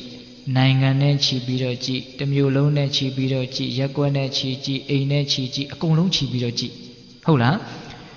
းဒီမနာလိုခြင်းဝန်တိုခြင်းကြောင့်လောကကြီးဆူပွက်နေတာမနာလိုတဲ့စိတ်တွေများတော့ကိုယ့်ထက်သာသွားမှာဆိုတော့နှောင့်ယှက်ရတယ်နော်တချို့လူမိုင်ငှားပြီးတော့တတ်တဲ့အဆင့်တောင်ရောက်တယ်ဟိုတုန်းကကြားဘူးတယ်ဟိုစကိတ်စီးချန်ပီယံရေခဲပြင်စကိတ်စီးတာပြိုင်နေတာလေနောက်ထပ်လူတစ်ယောက်ကကောင်မလေးတစ်ယောက်ကတအားအလားလာကောင်းတော့အရင်ချန်ပီယံကလူမိုက်ကိုငွေပေးပြီးတော့ခြေထောက်ကိုချိုးခိုင်းတာဒီကဘာကြီးမှာအဲ့ဒါမျိုးတွေအများကြီးရှိတယ်နော်ဒါဘယ်တရားကဖြစ်တာလဲမနာလိုတဲ့တရားတနည်းအားဖြင့်ကိုယ့်လိုဖြစ်မှာကိုဝင်ကြိုးတင်းပြီးတော့ဝင်တိုးထားတယ်လို့ပြောလို့မရဘူးလားအေးဝင်တိုးတဲ့တရားကြောက်ဖို့ကောင်းတယ်နော်တခါကြီးမိုက်များအဲ့ဒါလို့ကိုယ့်ထက်သာသွားမှာဆိုးလို့နှောင့်ယှက်နေတာဆိုကြပါစို့ဈေးထဲမှာဆိုရင်ပို့ပြီးတော့သိတာတယ်လို့ထင်တယ်ဈေးတဲ့အချင်းချင်းဟိုဘက်ဆိုင်ကတိတ်ရောင်းကောင်းနေပြီဆိုရင်ဒီဘက်ကနေရင်ထိုင်ရင်လည်းအကုသိုလ်တက်တယ်ဦးဇင်းကိုဈေးတွေကအဲ့ဒါမျိုးခဏတိုင်းပြောဘူးတယ်အဲ့ဒါသူတို့ရိုးသားတယ်လို့ပြောရမှာပေါ့နော်ဟုတ်လားကိုယ့်ထက်ရောင်းကောင်းတယ်ဆိုရင်စိတ်ထဲမှာနေရထိုင်ရတာဟန်မရဘူးနော်အဲ့ဒါလိုမျိုးအဲ့ဒါကမနာလိုတဲ့ကိစ္စကစိတ်ထဲတင်ဖြစ်နေရင်တော်သေးတယ်နော်ဗဇက်ပေါ်ထိတက်လာပြီလက်ပေါ်ထိနှောင့်ယှက်မဲ့အဆင့်ရောက်လာပြီဆိုတော့ကြောက်စရာမကောင်းဘူးလားကြောက်စရာကောင်းတယ်အဲ့ဒီဝင်တိုတဲ့အဆင့်ကလည်းအကြီးကြီးဖြစ်လာရင်အင်မတန်ကြောက်စရာကောင်းတယ်ပြစ္ဆုတ်ပန်တန်တရားနှစ်ဖြာဆင်းရဲစေတယ်ပေးတတ်တို့သိပါတယ်လောတကတိတ်တကြားဘူးတယ်နော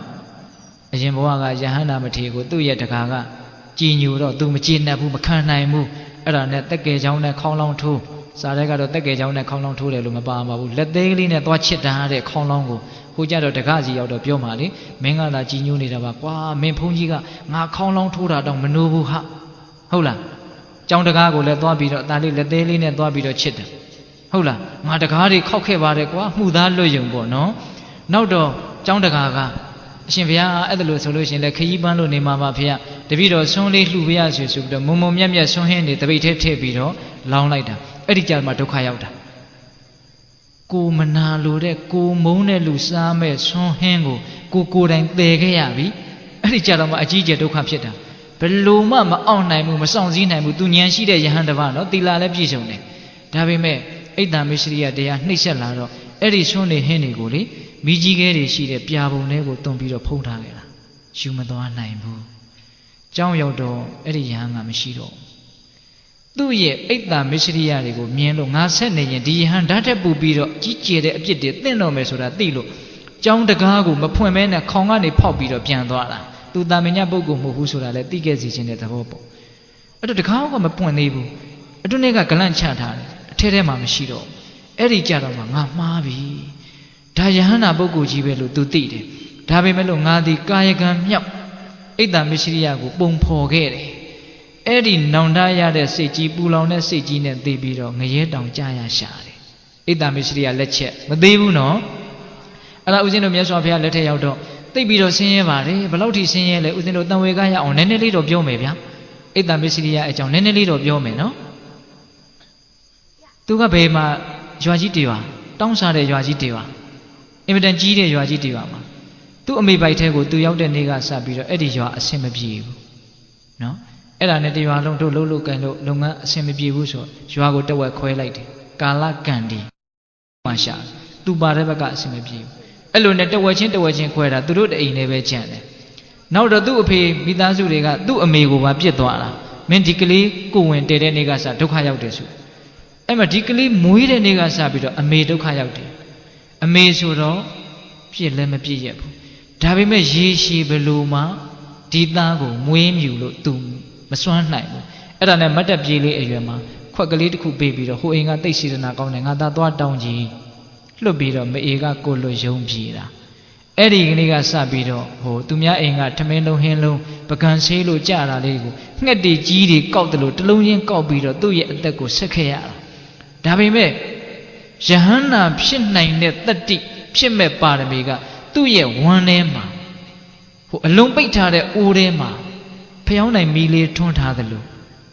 တလက်လက်ရှိတယ်တဲ့အဲ့ဒါကတော့ရှိတယ်နော်သူ့အပိုင်းနဲ့သူပဲနော်အတွင်းထဲမှာလည်းတိတ်ပြီးတော့စွန့်တဲ့သဘောကရှိနေတယ်အပြင်မှာလည်းပဲတိတ်ပြီးတော့ဆင်းရဲတဲ့သဘောကတော့ရှိနေတယ်ဟိုကံနေဟာကောင်းတာကကောင်းတယ်လို့မကောင်းတာဟာမကောင်းတယ်လို့တိတိကျကျပဲစီမန်းနေတာ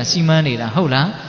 အဲ့ဒါ तू မဝရေစာနဲ့တကယ့်ကိုမြေဖို့ဘလူးလေးလို့အသက်ရှင်ရတယ်နောက်တော့ရှင်သာရိပုတ္တရာကိုတော်မြတ်ကြီးနဲ့တွေ့တော့အင်မတန်သနာတယ်ရှစ်သားမင်းကိုရင်ဝတ်မလားတပည့်တော်ဝတ်ချင်တယ်ဘယ်သူကဝတ်ပင်မှာတော့လိုက်ခဲ့ဆိုပြီးတော့ကိုယ်တိုင်ရေချိုးပေးတယ်ကိုယ်တိုင်သင်္ကန်းဝတ်ပေးတယ်အသက်20ပြည့်တော့ယဟန်ခံပေးတယ်တရက်မှဆုံးဝအောင်မစားရဘူးဦးဇင်းတို့အထက်ကရာထဲမှာဖွင့်ထားတယ်ဘီလူဘဝ900တဲ့တဘဝမှာတနက်ပဲသူဝအောင်စားခဲ့ရတယ်အဲ့ဒါဘာလို့ဆိုတော့မိမတယောက်ရဲ့အချင်းကိုသူဝအောင်စားတယ်တဲ့နော်ခွေးဘဝ900ဆက်ဖြစ်တယ်တဘဝထဲမှာတနက်တည်းပဲဝအောင်စားခဲ့ရတယ်အံဘတ်တွေကိုစားခဲ့ရတာတဲ့အိတ်တံမစ္စရိယရဲ့အပြစ်တွေကိုပိဋကပေါင်းသူတော်ကောင်းတို့တတိထားနိုင်ဖို့နော်ကိုယ်မှရှိနေတဲ့တရားဟာဒီလိုတရားမျိုးပါလားဆိုတာတတိထားဖို့ဟုတ်ရဲ့လားအေးအဲ့ဒါနဲ့ तू ယဟန္တာဖြစ်တယ်ပိဋကယဟန္တာဖြစ်တယ်နော်ယဟန္တာဖြစ်တဲ့ဒီအတွင်းမှာကိလေသာဘာမှမရှိတော့ဘူးမကောင်းမှုဘာမှမရှိတော့ဘူးဒါပေမဲ့လို့နောင်တုန်းကဖြစ်ခဲ့တဲ့အိတ်တံမစ္စရိယကဆက်ပြီးတော့အကျိုးပေးနေသေးပဲ तू ဆုံးခံသွားတယ်ဘယ်တော့မှဆုံးဝအောင်မစားရဘူးယဟန္တာဖြစ်လည်းမဝဘူးပဲသူ့ကိုဆွန်းလောင်းမဲ့လူတွေကတပိတ်ထဲမှာပြည်နေတယ်လို့ပဲထင်တာတဲ့အံ့ဩစရာမကောင်းဘူးလားအံ့ဩစရာကောင်းတယ်နော်နောက်တော့ပြိဋိဘံဆံမဲ့နေ့ရှင်သာရိပုတ္တရာကိုလိုမြတ်ကြီးကအင်မတန်တနာရတယ်ငါတပည့်ဒီနေ့ပြိဋိဘံဆံတော့မယ်ဆွန်းတက်နဲ့မှဝအောင်မစားဘူးဆိုငါရဲ့နောက်ကလိုက်ခဲ့ဆိုပြီးခေါ်သွားတာ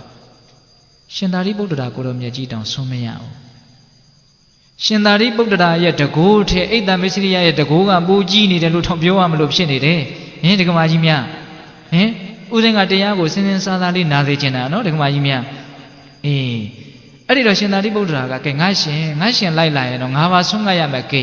အဲ့တော့ဟိုဇရက်ပေါ်ကနေထိုင်ဆောင်ငါမင်းအတွက်ဆုံးခံခဲ့မယ်အဲ့တော့တကားအိမ်ရောက်တော့အဲ့ဒီကျမှဆုံးရတယ်ဆုံးဖုံးပေးကဲငါရဲ့တပည့်ဇရက်ပေါ်မှာရှိတယ်သွားပြီးတော့ဆုံးပို့ချကြအောင်ခိုင်းလိုက်တာ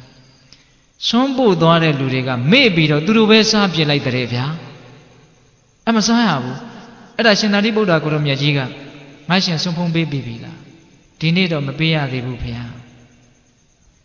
တန်ဝေကအကြီးကျယ်ရတယ်ရှင်သာရိပုတ္တရာနေကြည့်လိုက်တော့မွန်းလွဲသွားပြီအဝကျွေးပါမယ်ဆိုတဲ့နေ့ကြမှာတစည်းမှမစားရတဲ့အဖြစ်မျိုးကိုစိုက်တယ်အဲ့ဒါနဲ့ရှင်သာရိပုတ္တရာမဖြစ်ချေဘူးဆိုပြီးတော့သပိတ်ပိုက်ပြီးတော့ကောသလမင်းကြီးရဲ့နန်းတော်ကိုသွားစတုမတုတွေအလှခံလာတယ်ကြောင်းရောက်တော့ကဲငါရှင်ဖုံးပေးသပိတ်ကိုလက်နဲ့ကင်ထားရတယ်မစားရဘူးဆရာရဲ့ရှေ့ဆိုတော့ဟိုရှက်တဲ့သဘောမျိုးပေါ့စိုးရွံ့တဲ့သဘောမျိုးပေါ့ယဟန္တာဆိုတော့ကိလေသာတော့မရှိတော့ပါဘူးအဲ့တော့ငါရှင်တဲ့စားပါတဲ့ငါတကယ်လို့လက်လွတ်လိုက်ရင်ဟောဒီစတုမတုတွေပျောက်သွားမလားမသိလက်တောင်မလွတ်ရဲဘူးနော်အဲ့ဒီမှာစတုမတုကိုဆရာကင်ထားတဲ့သပိတ်သေးကပဲသူဝါအောင်ဖုံးပြီးအဲ့ဒီတနက်ပဲဝါတယ်တဲ့အဲ့တော့အိတ်တံမစ္စရိယကြောက်ဆရာကောင်းတယ်ကိုယ့်ရဲ့ဘဝကိုမငြိမ်းချမ်းအောင်လုပ်နေတာလည်းဒီအိတ်တံမစ္စရိယပဲတခါတလေစိတ်ဆင်းရဲလာပြီဆိုရင်အမြစ်ကလေးတွေ့အောင်ဒီလိုက်ကြည့်စမ်းပါဘယ်အရင်မြစ်ကနေဒီစိတ်ဆင်းရဲခြင်းဆိုတဲ့ပင်စီတွေအညွန့်ညောင်းတွေတက်လာသလဲများသောအားဖြင့်မနာလိုခြင်းကစတတ်တယ်ဝန်တိုခြင်းကစတတ်တယ်ဟုတ်ရဲ့လားဒါကြောင့်ကိုယ့်ရဲ့ဘဝတကိုယ်ရေးတဘဝမငြိမ်းချမ်းတာလည်းဒီအိတ်တံမစ္စရိယကိုယ်အိမ်ကြီးမငြိမ်းချမ်းတာလည်းဒီအိတ်တံမစ္စရိယဖြစ်တယ် ကိုရက်ကွက်ကိုမြို့ကိုရွာကိုကဘာကိုစက်ကြဝဠာလို့ပြောကြပါစို့စကားအကြီးကြီးပြောမယ်ဆိုရင်ဟုတ်လားအဲ့တော့တလောကလုံးမငြိမ်းချမ်းနေတာဟာဘာကြောင့်လဲမနာလိုခြင်းဝန်တိုခြင်းတဲ့ဟုတ်လားအေးအဲ့ဒီတန်ရောစဉ်တရားတွေကြောင့်လောကကြီးဟာဆင်းရဲနေတာပူလောင်နေတာဆူပွက်နေတာအဲ့တော့ဒီအထိပိဿပေါင်းသူတော်ကောင်းတို့သဘောပေါက်ပြီတုတ်တန်ကမဆုံးသေးဘူးနော်ရှေ့ဆက်ဓာတ်တဲ့ပို့ပြီးတော့စိတ်ဝင်စားတဲ့အကောင့်တယ်အဲ့ဒီမှာတရားမင်းကဉာဏ်ကြီးတဲ့ပုဂ္ဂိုလ်ဆိုတော့အရှင်ဘုရားတဲ့ဟောဒီလောကမှာရှိတဲ့တတ္တဝါတွေဟာမနာလိုခြင်းဝန်တိုခြင်းကြောင့်ဆင်းရဲနေကြတယ်ရံဘေးတွေတင့်နေကြတယ်ဆိုတာတပည့်တော်အပြည့်လက်ခံပါတယ်ထောက်ခံပါတယ်နားလည်ပါပြီတဲ့အဲ့ဒီလိုဆိုရင်တပည့်တော်ဆက်ပြီးတော့မေးပါရစေအဲ့ဒီလောက်ဆိုးတဲ့မနာလိုခြင်းဝန်တိုခြင်းဆိုတဲ့ဒီတရားစိုးကြီးနှစ်ပါးကဘာကြောင့်ဖြစ်တာလဲတဲ့ဟောသူကဉာဏ်ကြီးတဲ့ပုဂ္ဂိုလ်ဆိုတော့ပို့ပြီးတော့အရင်အမြစ်ကြကြလိုက်ပြီနော်အဲ့ဒါပိဿပေါင်းသူတော်ကောင်းတို့တရားမင်းကြီးကိုကျေးဇူးတင်တဲ့နဲ့အဲ့ဒီအိတ်တမစ္စရိယဘာကြောင့်ဖြစ်တယ်လဲဆိုတဲ့အဖြေကိုသိရတော့အိတ်တမစ္စရိယဘာကြောင့်ဖြစ်တယ်လဲဆိုတာကိုသိခြင်းမဖြစ်ချင်ရင်ရှောင်မယ်ဆိုရင်ရှောင်လို့ရသွားပြီဘာလို့လဲဆိုအကြောင်းကိုနားလည်ရင်အကျိုးကိုမကြိုက်ဘူးဆိုရင်အဲ့ဒီအကြောင်းကိုမဖြစ်အောင်လုပ်ရမှာပေါ့အကြောင်းကိုသိခွင့်ရတော့မယ်အဲ့ဒီမှာမြတ်စွာဘုရားကအိတ်တမစ္စရိယဆိုတဲ့မနာလိုခြင်းဝန်တိုခြင်းဟာဘာကြောင့်ဖြစ်တယ်လဲဆိုလို့ရှိရင်တဲ့ပိယာပိယနိဒာနံချစ်ချင်းမုန်းခြင်းကြောင့်ဖြစ်တာတဲ့ပိဿရဲ့အိတ်တမစ္စရိယဘာကြောင့်ဖြစ်တယ်ချစ်ချင်းမုန်းခြင်းကြောင့်ဖြစ်တာတဲ့ပိဿပေါင်းသူတော်ကောင်းတို့ဦးဇင်းတို့တွေမှာကိုချစ်အပ်တဲ့တတ္တဝါသင်္ခါရသက်ရှိသမဲ့တွေရှိတယ်ကိုမုန်းတဲ့သက်ရှိသမဲ့တွေရှိတယ်အဲ့ဒီချစ်အပ်သောအာယုမုန်းအပ်သောအာယုပိုင်းဆိုင်ရာမှာလည်းရှိတယ်ဒီအတွင်းတန်မှာလည်းချစ်တတ်တဲ့သဘောတရားရှိတယ်မုန်းတတ်တဲ့သဘောတရားရှိတယ်အဲ့ဒီချစ်ချင်းမုန်းခြင်းဆိုတဲ့တရားတွေဟာမနာလိုခြင်းဝန်တိုခြင်းကိုဖြစ်စေတယ်ဦးဇင်းအကျဉ်းမြင်လေးပဲပြောမယ်ဗျာအကျဉ်းမြင်အဖြစ်မုန်းရင်မနာလိုဘူးချစ်ရင်ဝန်တိုတယ်နော်မုန်းရင်မနာလိုတဲ့သဘောဖြစ်တယ်ချစ်ရင်ဝန်တိုတဲ့သဘောဖြစ်တယ်ဒါအကျဉ်းမြင်ပြောတာနော်ချစ်ချင်းကလည်းမနာလိုခြင်းဝန်တိုခြင်းနှစ်ပါးလုံးကိုဖြစ်စေနိုင်တယ်မုန်းခြင်းကလည်းမနာလိုခြင်းဝန်တိုခြင်းနှစ်ပါးလုံးကိုဖြစ်စေနိုင်တယ်ပိဿတို့ဉာဏ်ရှိတယ်ကိုချစ်တဲ့ပုဂ္ဂိုလ်နဲ့ပတ်သက်ပြီးတော့မနာလိုခြင်းဝန်တိုခြင်းဘလို့ဖြစ်တယ်လဲကိုစဉ်းစားကိုမုန်းတဲ့ပုဂ္ဂိုလ်နဲ့ပတ်သက်ပြီးတော့မနာလိုခြင်းဝန်တိုခြင်းဖြစ်နိုင်တယ်ဘလို့ဖြစ်တယ်လဲကိုစဉ်းစားနော်အကျဉ်းမြင်အဖြစ်တော့မုန်းရင်မနာလိုဘူးဟုတ်တယ်ကိုမုန်းတဲ့ပုဂ္ဂိုလ်ကိုထက်သားသွားပြီကိုထက်မသားအောင်တောင်မှအရှင်ပြေသွားပြီလို့သိရရင်မနာလိုတဲ့သဘောဖြစ်တယ်ဗျကိုချစ်တဲ့လူနဲ့ပတ်သက်ပြီးတော့လည်းဖြစ်တတ်တယ်ဗျမနာလိုတဲ့သဘောတွေနည်းနည်းလေးတကယ်အဖြစ်ပြက်လေးတစ်ခုပြောပြမယ်မနာလိုခြင်းရဲ့ဆန့်ကျင်ဘက်ကမုဒိတာမနာလိုခြင်းကအင်မတန်ဆိုးတယ်မုဒိတာကဝမ်းမြောက်နိုင်တာကောင်းသွားတာကိုဝမ်းမြောက်နိုင်တာလူတွေဟာတနာဖို့လွယ်တယ်ဝမ်းမြောက်ဖို့ခက်တယ်တခါတုန်းက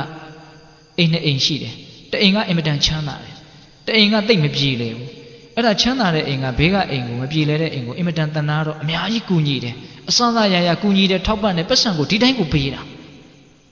ဟိုအိမ်ကလည်းတိတ်ကျေးဇူးတင်တယ်တို့ကျေးဇူးရှင်ဒီအိမ်ကတိတ်ကျေးဇူးတင်တယ်ဘာဖြစ်ဖြစ်လုပ်ပေးတယ်နောက်တော့ကံအားလျော်ဆိုအဲ့ဒီဆင်းရဲတယ်ဆိုတဲ့အိမ်ကထီကိုအကြီးကျယ်ပေါက်တာဘဝပြောင်းသွားအောင်ပေါက်ပြစ်တာအဲ့ဒီလိုလဲထီပေါက်လိုက်ရောငကိုကအင်မတန်ကူညီပါတယ်ဆိုတဲ့အဲ့ဒီပြေလေတဲ့အိမ်ကလူတွေကမခေါ်တော့ဘူးတဲ့အစတုန်းကတော့တအားကူညီတယ်နော်ကိုယ်တနှိမ့်နေလို့သိနေတော့ကူညီရတာကလွယ်တယ်အဲ့တော့တခါလေးဦးစင်းကစဉ်းစားကြည့်တယ်ကူညီရတာပေးရတာတနာရတာကလွယ်တယ်သာသွားပြီဆိုတော့ဝမ်းမြောက်ဖို့ကြတော့ခက်လိုက်တာအဲ့တော့ဘာလဲတရားကဦးစင်းကစဉ်းစားကြည့်တယ်ကိုယ်လည်းအဲ့ဒီလိုစိတ်မျိုးရှိတာပဲတနာရတယ်ဆိုတာကဘာလို့လွယ်တာလဲဆိုကိုကဆရာကြီးနေရာကနေရလို့နဲ့တူတယ်လို့ဦးစင်ကစဉ်းစားကြည့်တာမပိသက်တို့သဘောတူခြင်းမတူနော်တနာရတာဆိုတော့ကိုကအထက်ကကိုဗျလွယ်တာဗောဗျဝမ်းသာရတယ်ဆိုတော့နည်းနည်းအောင့်သွားစိတ်ကဒါပုထုဇဉ်တွေရဲ့သူတော်ကောင်းစိတ်နည်းသေးတယ်ဆိုတဲ့လက္ခဏာပေါ့နော်ကိုမှရှိတယ်ဆိုတာကိုရှိတယ်ဆိုတာကတော့ရိုးသားသားဝန်ခံရမယ်ဗျတခါကြီးမိုင်းမြဟုတ်လားအဲ့တော့တနာဖို့လွယ်တယ်အရှင်ပြေတာကိုဝမ်းမြောက်နိုင်ဖို့သိခက်တယ်ဒါကြောင့်ချစ်တဲ့ပုဂ္ဂိုလ်တွေနဲ့ပတ်သက်လာရင်နည်းနည်းဝမ်းမြောက်ရတာကတော်သေးတယ်ကိုသားသမီးလေးကိုချစ်တဲ့လူကြီးပွားတယ်ဩကြီးပွားပါစေဝမ်းမြောက်ဖို့လွယ်တယ်နော်ဒါပေမဲ့ကိုမုန်းတဲ့လူတွေကြီးပွားတာကြတော့ Maja nine dobu. Manalo the city pit no. That's how chitchin yaw, a jammy option, Manalo the Bob City. Hoba, Monian yaw, Manalo the Bob City. Hola, chitchin yaw no, went to the Bob City. Howdy, go chit the yaw. The maybe see so Labzuma, a bean name. Judging them yellow and Jimmy's so into my suing navy, say take a tailor navy. Hola, chit that she the marine but the beetle. Tumian and Tisama, but the ma, Pilayama. Went to the Bob Yajim Shibula. She did, Eddie went to the Bogale Sura, Babia, Kagwaya, the Sanshaware, Machidari, Lapatatomelu, Najandu. Hola, Napainetigo, Lawan, Supetomeso, Najandu, Kagwaya, the Sanshaware, Judimbido, Dokabin, Bitayare, Misseria, the Sura Veno, Eddie Misseria, Pajam Shitty, Jamia Absent, Chitchin Young Shitty. At the Chitchin Monian Young. Manalojin window jin sura pshita imitant the bawa jabiro imitant mane diari hola da jaw manalojin window jin sura ko peta paung toro kaung do sat souk de so lo shi yin chit chin mong yin ko le sat souk ma phit lai me hola chit chin mong yin ko ja do ma phit nai bu chit da le alon me mong na le alon me so yin do la lai me nauk set twe aita de yo misriya de yo shuk thwe khat ne ma Either Missia Lavi so at a baby or Danigo, say senior a column wheeling it on Mavi. How about the no? At the jamming and Yanji Lucera said made it, said Bido Jesu Dea over the Jamango. Eddie Chichin Monian so the Eita Missia go Pissy, the Eddie Dea Giga, Eddie Chichin Monian Yigago, Bajam Shitado, Peter do teaching, no? How the Mianarigo Miele, Udanga Didiago, how you do the Toro say one's alley so that they go there. One Tamarevia, you are a boss, one that a bo, Hula Uzenebe, Edisa will pack Hazaga, how imident teaching it. Masayo don't Joya and Jola Chin, not Torogo teaching it. Did Chichin Mooning a Bajam Shitado? Edima, yes, or Piaga. Chichin Mooning had a Bajam Shilesoro. Sanda Nidana. A low Sana Jam Shitade. Chichin Mooning have Bajam Shite. A low Sana Jam Shita. Imitant Manawe. Go ye a low Sana be shit. Go ye a low Sana Mabibu so ye. Money. A long money. And the guy to my mia. Go pitchina lip ship beater so ye chitabe. Go pitchina ship a baby so ye. Mona. At the Chisia Gondo Chita, Monzia Gondo Mona Surate. Go chichin Luchita, go Monian no Mona, both of my lady. Go chichin Luchita Suraga, go ye Lusana be and chichinabo. Go Monian Lusura, go Lusana be, Monjinabo. Hola. At the Taga. O Sinaji, evident Lulu, go Shishin and Nale, the Bobang Mare, the Majimia. Hola. Go Lusana be on low bay, the Wojara, baby. Bazu Bobalau Pem Monzia Goni, Maboro Gonshari, Mamon Naimbu. No? Do the Yaudumia Bobalau Peso, go Bomama so so yen, go Mamon Naimu. Hoyala. Tumia Boma Balau Gong, go Bomama Gomusono, Tananga Gisema Babu. Jovula. Yola Bovia. At the Gong name of Gomusoda, baby and Taintara, little me. Ludia Godiluha Lugon Luzulu, baby and a Taintara, let's say. Miado Putus in the ha, go a low sana, be Jim a pigeon so that Pin and Dina. Go Jada low baby so the Vogo child. Hola, a bim a mean nine boo. That was no little Kanzake booty. No? Go Boma County, Dama Dumia Aribu Macomu so that good and tia. Dama go Boma County, a bim a mean nine boo. Hola, a dog, Chichin Monian di. Low sana jump shit down so that the gago lemakandu meabu no go a low sana be chime go a low sana be mome chimyeda ayama santin yare myaswa phaya taung san tha ke de miba do ye mitta mata yatha niyan buddha mayuda eka buddha manurakhe mitta tuk the ma pare no along tho tattawaတွေကိုတူရီသောသားကိုမိခင်ကစောင့်ရှောက်တယ်လို့မျိုးချစ်တယ်လို့မျိုးချစ်ပါလို့မိခင်ရဲ့မေတ္တာမြတ်စွာဘုရားတောင်စံထားခဲ့တယ်နော်အဲ့ဒါလောက်ချစ်ပါတယ်ဆိုတဲ့မိဘတွေတောင်မှသားသမီးတွေရဲ့အပေါ်မှာကိုယ့်ရဲ့အလိုဆန္ဒကိုဖြည့်ဆည်းမပေးနိုင်တော့ဘူးကိုဖြစ်ချင်တာတွေကိုဖောက်ဖျက်ပံများလာပြီဆိုတော့မုန်းသွားတာတွေမရှိဘူးလားရှိတယ်သတင်းသားထဲမှာတက်တည်မရှိဘူးလား မွေပြက်ဆိုပြီးတော့မကြော်ညာဘူးလားအောက်ကစာကလေးတောင်ပါသေးတယ်ဗါတဲ့မေးမြန်းစုံစမ်းခြင်းသီးခံမှာဒင်းနဲ့ပတ်သက်လို့လာမေးမနေနဲ့ပြောကိုမပြောနိုင်တော့ဘူးပေါ့အဓိပ္ပာယ်ကအဲ့ဒါလောက်တောင်မုန်းသွားတာကိုယ့်ရဲ့အလိုကိုဖြည့်ပြီးရင်ချစ်မယ်ကိုယ့်အလိုကိုဖြည့်မပြီးရင်မချစ်ဘူးအဲ့တော့လောကီလိုဒီလောဘတွေနဲ့ချစ်ကြတယ်တန်ရောစဉ်ထားကြတယ်ဆိုတဲ့ကိစ္စကြီးကတကယ်စင်စစ်အဲ့ဒီလူကိုချစ်တယ်ဆိုတာတဲ့ကိုယ့်ကိုယ်ချစ်တယ်ဆိုတာကပိုမှန်ပါတယ်ဘာဖြစ်လို့ဆိုတော့ကိုယ့်ရဲ့အလိုဆန္ဒကိုဖြည့်တာတခါကြီးဒီမိုင်းများသူများကကိုယ့်ကိုရေစဲနီးလိုက်တာလို့ပြောတိုင်းဘဝင်လေးစွန့်မြင့်မနေနဲ့အဲ့ဒါသူ့ရဲ့အလိုဆန္ဒကိုသူဖြည့်နေတာလို့လည်းပဲရှင်းရှင်းလေးသဘောပေါက်ထားအောင်သူ့အလိုနဲ့ကိုက်ညီရင်ကိုယ့်ကိုချစ်နေအောင်မှာပဲသူ့အလိုမကိုက်တော့ဘူးဆိုလို့ရှိရင်ကိုယ့်ကိုမုန်းသွားမှာပဲချစ်ချင်းနဲ့မုန်းချင်းဆိုတာအင်မတန်နီးကပ်တယ်ဟိုဘက်လှည့်လိုက်ရင်မုန်းသွားတာပဲဗျနော်ဒါကြောင့်အဲ့ဒါကြီးကိုအားကိုးပြီးတော့လက်ဆုပ်လက်ကန်ကြီးလှုပ်ပြီးတော့အရသာခံပြီးတော့နေမယ်ဆိုရင်အဲ့ဒါခံရပြီဆိုရင်ပပဆက်ဆက်ခံရတတ်တယ်ဟုတ်လားဒါကြောင့်လောကကြီးမှာပုထုဇဉ်လူသားတွေဒီလိုလောဘတရားတွေနဲ့ချစ်ကြတယ်ဒေါသတရားတွေနဲ့မုန်းကြတယ်ဆိုတာဘာမှလေးနဲ့တဲ့ကိစ္စမဟုတ်ပါဘူးသူတို့အလိုဆန္ဒပြည့်ရင်မျက်နှိုးလိုက်တာချစ်လိုက်တာပဲသူတို့အလိုဆန္ဒမပြည့်ရင်မုန်းလိုက်တာပဲဒါကြောင့်ဘာမှသိအရေးမပါပါဘူးလို့နားလည်ဖို့လိုတယ်ကိုယ်တိုင်းလည်းဒီတိုင်းပါပဲလူတွေကိုအပြစ်မတင်နဲ့နော်တခါကြီးမိုက်များခုမြတ်စွာဘုရားဟောထားပြီချစ်ချင်းမုန်းခြင်းသည်အလိုဆန္ဒကြောင့်ဖြစ်တာအလိုဆန္ဒပြည့်ရင်ချစ်အလိုဆန္ဒမပြည့်ရင်မုန်းမယ်စကားတွေထက်ကြီးတလဲလဲဖြစ်နေပြီဟုတ်လားအဲ့တော့အလိုဆန္ဒချစ်ချင်းမုန်းခြင်းကိုကြိုးကင်နေတဲ့သဘောတရားတစ်ခုအဲ့ဒါကိုတရားမင်းကဆက်မိတယ်အဲ့ဒီအလိုဆန္ဒဘာကြောင့်ဖြစ်လဲတဲ့ဟောတဆင့်ပြီးတဆင့်တက်လာတာနော်မြတ်စွာဘုရားမို့ဖြေနေတာပေါ့ဒါကြောင့်ဦးဇင်းတို့ဗမာစကားပုံရှိတာပေါ့အမေကျွဲကြောင်သားအဖြေဘုရားလောင်းတဲ့ဟုတ်လားမြတ်စွာဘုရားဆိုတော့ဖြေတတ်တာဗောဗျအဲ့ဒီချစ်ချင်းမုန်းခြင်းကိုဖြစ်စေတဲ့အလိုဆန္ဒဘာကြောင့်ဖြစ်လဲဆိုလို့ရှိရင်တဲ့ဝိတကနိဒာနာအတွေးတွေကြောင့်ဖြစ်တာတဲ့ဘာကြောင့်ဖြစ်အတွေးတွေကြောင့်ဖြစ်တာတဲ့အလိုဆန္ဒဆိုတာအတွေးကရိုးရိုးအတွေးမဟုတ်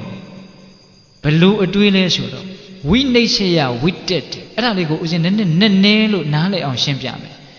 ဆုံးဖြတ်ချက်နဲ့ဆုံးဖြတ်ချက်ချတဲ့အတွေးဆုံးဖြတ်ချက်တွေချနေတဲ့အတွေးအဲ့ဒီဝိနိစ္စယဝိတက်က2မျိုးရှိတယ်တဲ့တဏှာဝိနိစ္စယဝိတက်ကနဲ့ဒိဋ္ဌိဝိနိစ္စယဝိတက်ကလို့2မျိုးရှိတယ်မြင်တိုင်းကြားတိုင်းတွေးတိုင်းသိတိုင်းထိတိုင်းတွေးတာလေးတွေရှိတယ်ဘယ်လိုတွေးလဲဆိုတော့လိုချင်စရာကောင်းတယ်ဆိုတဲ့အထင်နဲ့တွေးတဲ့အတွေးအဲ့ဒါကတဏှာဝိနိစ္စယဝိတက်ကငါသူတစ်ပါးယောက်ျားမိန်းမတတ္တဝါဆိုတဲ့ပြည့်ညက်ကိုအာယုံပြုတ်ပြီးတော့တတ္တဝါဆိုတဲ့အထင်နဲ့တွေးတဲ့အတွေးအဲ့ဒါကဒိဋ္ဌိဝိနိစ္စယဝိတက်ကဟုတ်လားဒီနေရာမှာဘာအတွေးလဲဆိုတော့တဏှာဝိနိစ္စယဝိတက်ကတဲ့ဒါကိုရှင်းရှင်းလေးအရက်စကားနဲ့မဟာရှိစတော်ဘုရားကြီးရဲ့စကားလုံးကိုယူပြောရမယ်ဆိုလို့ရှိရင်တော့ကောင်းနေထင်တဲ့အတွေ့တဲ့ဟောပိဋကကြီးဘာထင်တဲ့အတွေ့ကောင်းနေထင်တဲ့အတွေ့တွေကြောင့်အလိုဆန္ဒဖြစ်တာသိမှန်တာပေါ့တခါကြီးမိုက်များကောင်းတယ်လို့ထင်တဲ့အထင်တွေနဲ့တွေးနေတာအဲ့ဒါလို့တွေးနေသေးသမျှကာလပတ်လုံးတော့အလိုဆန္ဒတွေကကြီးထွားလာအလိုဆန္ဒတွေကြီးထွားလာရင်အဲ့ဒီအလိုဆန္ဒနဲ့ကိုက်ညီတဲ့တတ္တဝါပြည့်ညက်တတ္တဝါအရာဝတ္ထုအကုန်လုံးကိုချစ်မယ်အဲ့ဒီအလိုဆန္ဒနဲ့မကိုက်ညီတဲ့တတ္တဝါတတ်မဲ့အကုန်လုံးကိုမုန်းမယ်ဟုတ်လားအဲ့တော့အလိုဆန္ဒဆိုတာကောင်းတယ်ထင်တဲ့အတွေးကြောင့်တနည်းအားဖြင့်ကောင်းတယ်လို့ဆုံးဖြတ်ပြီးတော့တွေးနေတဲ့အတွေးတွေရှိတယ်ဒါလေးကကောင်းတယ်ဟိုကလေးကကောင်းတယ်အဲ့လိုလေးကြားလိုက်ရင်တော့ကောင်းမယ်ဟောလှူနဲ့တွေ့ရရင်တော့ကောင်းမှာပဲအဲ့လိုကောင်းမှာပဲလို့ထင်ပြီးတော့တွေးတဲ့အတွေးသဘောပေါက်တယ်နော်အဲ့ဒီအတွေးတွေနဲ့အချိန်ကုန်တာခင်ဗျားတို့ကျတို့ဥထုရှင်တွေဟာဘာလေးဖြစ်ရင်တော့ကောင်းမှာ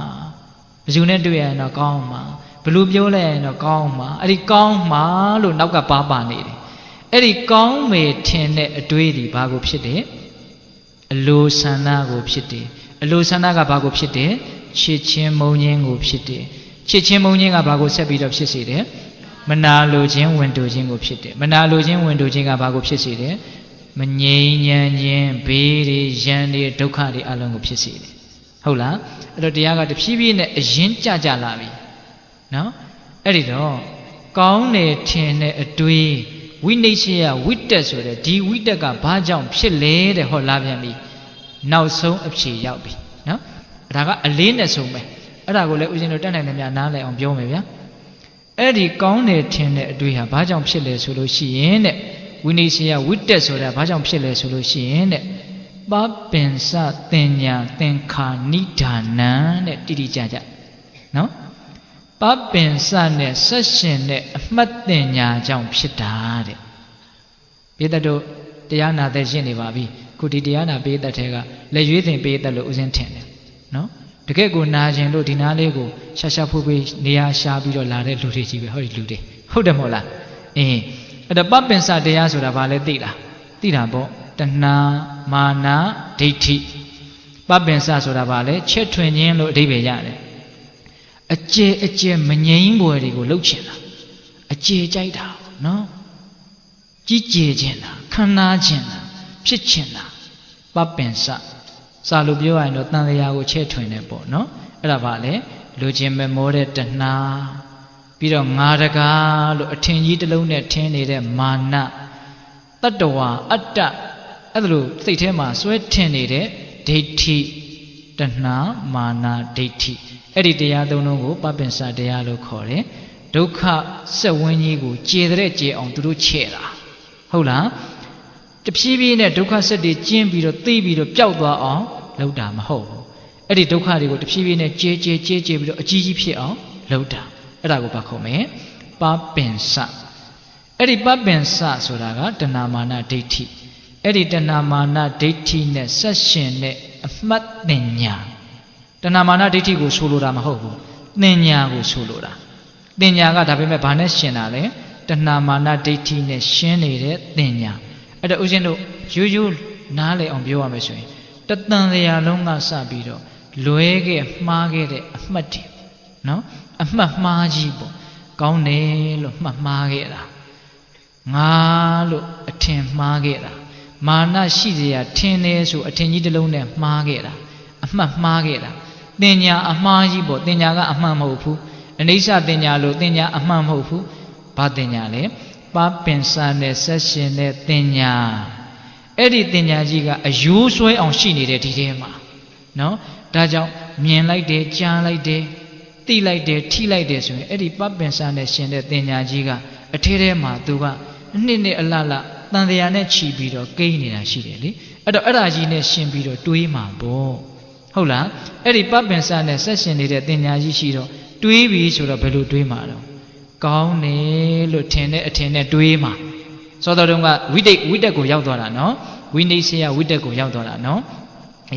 ကောင်းတယ်ထင်တဲ့အထင်နဲ့တွေးတာအလကားတွေးတာမဟုတ်ဘူးသူ့ရဲ့နောက်ွယ်ကပပင်စနဲ့ရှင်တဲ့အမှတ်တင်ညာကြီးကစိတ်ဆိုပြီးတော့ခိုင်းနေတာပေါ့ဆိုလိုတာကဟုတ်လားဒါကြောင့်စွန်းလုံးစတော်ကြီးပြောတာကြားဖို့တယ်ဟုတ်လားမြင်တာကိုတင်ညာဖုံးတော့သင်္ကာမကင်းဖြစ်တတ်တယ်တဲ့နော်မြင်နေတာကြားနေတာရုပ်တည်နံတွေကိုမြင်တာကြားတာပါပဲတကယ်ကအစင်းတွေမြင်တယ်အတန်တွေကြားတယ်သို့တော့တင်ညာကဖုံးလိုက်တဲ့အခါကျတော့ယောက်ျားကိုမြင်တယ်လို့ထင်တယ်မိန်းမကိုမြင်တယ်လို့ထင်တယ်လှတာကိုမြင်တယ်လို့ထင်တယ်အိုတာကိုမြင်တယ်လို့ထင်တယ်ချစ်တဲ့သူကိုမြင်တယ်လို့ထင်တယ်မုန်းတဲ့သူကိုမြင်တယ်လို့ထင်တယ်မြင်တာကတော့အစင်းမြင်တာပဲသို့တော့တင်ညာဖုံးလိုက်တော့အများကြီးရှုပ်သွားတယ်ရှုပ်တာမှအမျိုးအစားဘလောက်လို့မရည်တွက်နိုင်အောင်ကိုရှုပ်သွားတာဒါကအနီလေးဒါကအဖြူလေးဒါကအဝါလေးဒါကငါကြိုက်တာဒါကငါမကြိုက်တာဒါကတော့ဥပိ္ပခာသဘောမျိုးနဲ့အဲ့လိုလေးတွေရှုတာလေအများကြီးပဲအဲ့ဒါဘယ်သူကခြေလဲနေတာလဲသင်ညာကခြေလဲနေတာပိဋိဘာကခြေလဲနေတာသင်ညာကခြေလဲနေတာဒါကြောင့်မြတ်စွာဘုရားကမရိရှိကုပမာသင်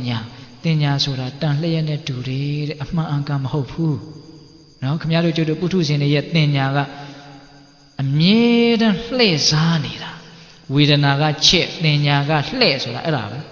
သင်ညာကလှည့်စားနေတာမမြဲတာကိုမြဲတယ်လို့ထင်အောင်လှည့်စားတယ်ဆင်းရဲတာကိုချမ်းသာတယ်လို့ထင်အောင်လှည့်စားတယ်အနှစ်မရှိတာကိုအနှစ်ရှိတယ်လို့ထင်အောင်လှည့်စားတယ်အဲ့ဒီတော့တဏှာတွေကဝင်လာပြီးတော့အတွေးတွေမှားချွတ်ချောအဲ့ဒီမှာဇလန်းတွေအကုန်လုံးရှုပ်ကုန်တာဘယ်သူအခြေခံကြရှိနေတယ်လို့မြတ်စွာဘုရားဒီသုတ္တမှာဟောထားလေသင်ညာနော်မှားယွင်းတဲ့အမှတ်တင်ညာဘာနဲ့ဆက်ရှင်နေတယ်တဏှာမာနဒိဋ္ဌိနဲ့ဆက်ရှင်နေတဲ့တင်ညာ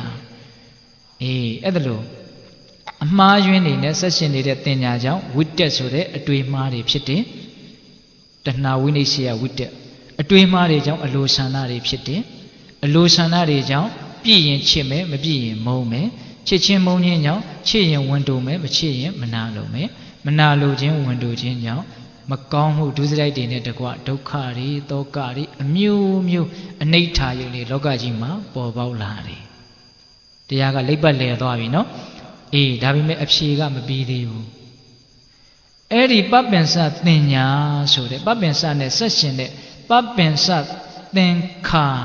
နိဒာနံနော်အဲ့ဒီသင်ညာချုပ်အောင်ဘယ်လိုလုပ်ရမလဲဒါကအဓိကတော့ကြကြတဲ့မေခွန်းပဲနော်ချမ်းသာအောင်ဘယ်လိုလုပ်ရမလဲအဲ့ဒါကြတော့ဦးဇင်းကအချိန်လည်းသိပ်မရှိတော့အကျမ်းမြင့်မဲ့ပြောမယ်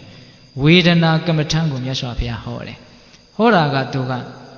ဒီပြင်သုတ်တန်နေမှာလို့မြတ်စွာဘုရားအဲ့ဒီသုတ်တန်မှာဟောတာကမတူဘူးဝေဒနာတရားတွေကိုတဲ့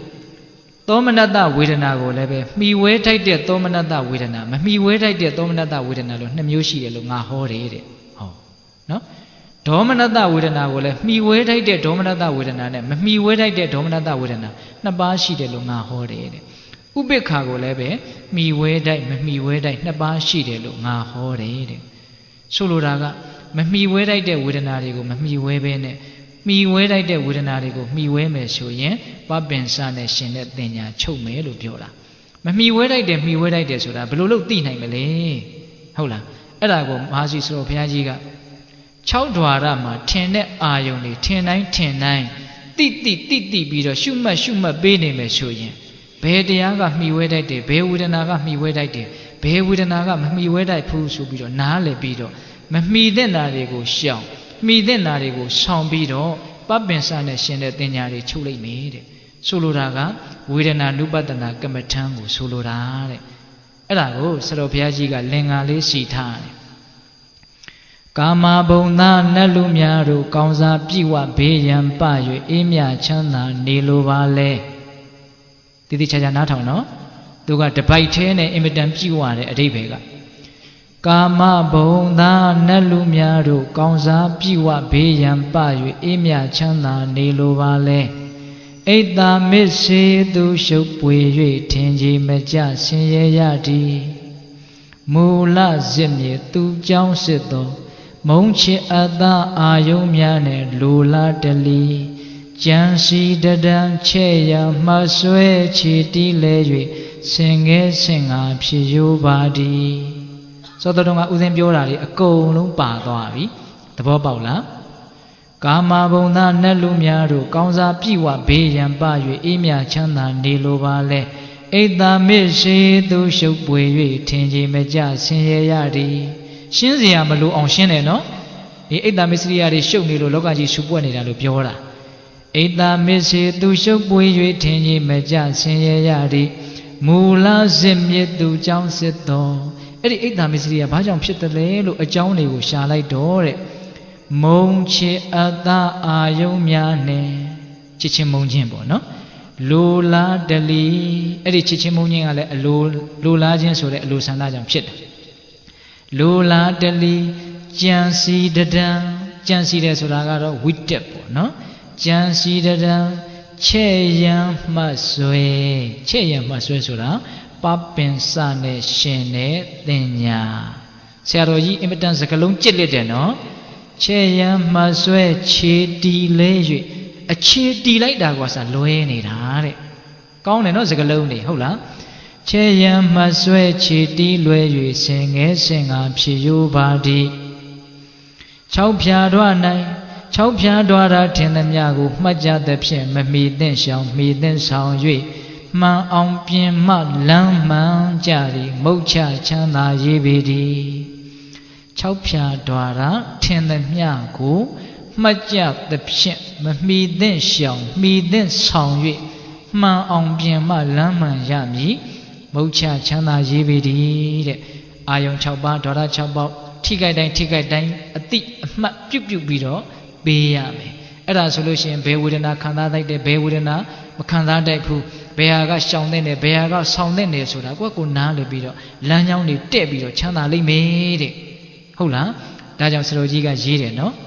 ဖြစ်တိုင်းမပြတ်ရှုမှတ်နေလျင်ယုံနာနှမျိုးကြောင်းကျိုးသိမြင်မမြဲရှင်ရဲ့ဉာဏ်နဲ့ပေါ်လွင်အနတ္တတိယနိဗ္ဗာန်ဝင်လုပ်ငန်းစဉ်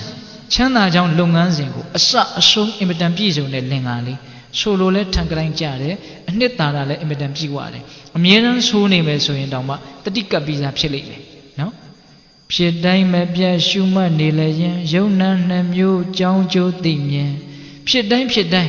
ထီလို့တော့၎င်းမြင်လို့တော့၎င်းကြားလို့တော့၎င်းတွေးလို့တော့၎င်းခံစားလို့တော့၎င်းဖြစ်လာသမျှတရားတွေကိုဖြစ်တိုင်းအတိအမှတ်ပြုနေမယ်ဆိုလို့ရှိရင်တဲ့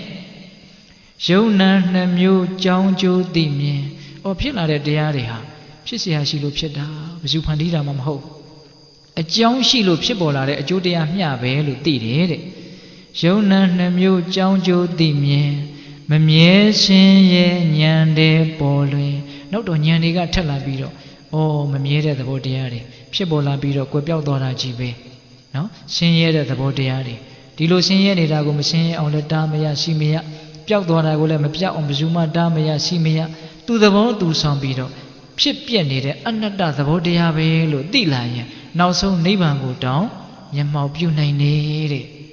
မကောင်းဘူးလားတခါကြီးများကောင်းတယ်နော်ဒါကြောင့်မဟာရှိစောကြီးကဖြစ်တိုင်းမပြတ်ရှုမှတ်နေလျင်ယုံနာနှမျိုးကြောင်းကျိုးသိမြင်မမြဲရှင်ရဲ့ဉာဏ်နဲ့ပေါ်လွင်အနတ္တတိယနိဗ္ဗာန်ဝင်ဒီလမ်းစဉ်လေးတိုင်လိုက်မယ်ဆိုရင်ပပင်စနဲ့ရှင်တဲ့တင်ညာချုပ်မယ်တဲ့အဲ့ဒီလိုမြတ်စွာဘုရားကမိဝဲတဲ့မမိဝဲတဲ့ဆက်ရှင်ပြီးတော့ဝေဒနာကမ္မထံကိုဟောတော့တရားမင်းသောတာပန်ဖြစ်တယ်သောတာပန်ဖြစ်ပြီးတော့အဲ့ဒီခဏမှာပဲသုတိပြီးတော့တရားသိတယ်သိပြီးတော့အဲ့ဒီနားတယ်မဲ့တရားမင်းအသစ်ပြန်ဖြစ်တယ်အဲ့ဒါလို့တရားအဟောင်းအသစ်လဲသွားတာကိုမြတ်စွာဘုရားနဲ့တရားမင်းပဲသိတယ်ကျန်တာဘယ်သူမှမသိဘူးတဲ့တရားမင်းလုံးဝချမ်းသာရသွားတာပေါ့နော်အဲ့ဒီမှာသူဆက်ပြီးတော့မေးပါသေးတယ်ဟိုပါတိမောက္ခတံဝရသီလပြည့်စုံအောင်ဘယ်လိုလုပ်ရမှာလဲတရားကဟောချိန်မရှိတော့ဘူးပါတိမောက္ခတံဝရသီလဆိုတာယဟန်နေကျင့်သုံးတဲ့သီလပေါ့နော်အဲ့ဒါပြည့်စုံခြင်းလို့ရှိရင်တဲ့ကိုယ်နဲ့ကျင့်တဲ့ကာယတမာစာရနှုတ်နဲ့ပြောတဲ့ဝစီတမာစာရအသက်မွေးဝမ်းကြောင်းမှုရှာဖွေရေးဆိုတဲ့ပရိယေတနာဒီသုံးခုမှာမိဝဲတဲ့မမိဝဲတဲ့နှစ်မျိုးစီရှိတယ်လို့ငါဟောတယ်တဲ့ဟောနော်ကာယကံဝစီကံရှာဖွေမှုအဲ့ဒါကိုရှင်းကြအောင်လုပ်ရင်ပါတိမောက္ခတံဝရသီလပြည့်စုံနေလို့ဒါအချင်းချုပ်ပြောတာပိဿတို့ကိုအကျယ်ပြောခြင်းမရှိတော့ဘူးနော်နောက်တရားမင်းကဆက်မေးတယ်ဣန္ဒြိယတံဝရသီလပြည့်စုံအောင်ဘယ်လိုလုပ်ရမှာလဲတဲ့တဏှာကြီးကခွဲတော့မှာမို့တရားကိုတက်တုတ်ရိုက်နေတာဟုတ်လားဣန္ဒြိယတံဝရသီလပြည့်စုံအောင်ဘယ်လိုလုပ်ရမှာလဲတဲ့ဣန္ဒြိယတံဝရပြည့်စုံခြင်းလို့ရှိရင်တဲ့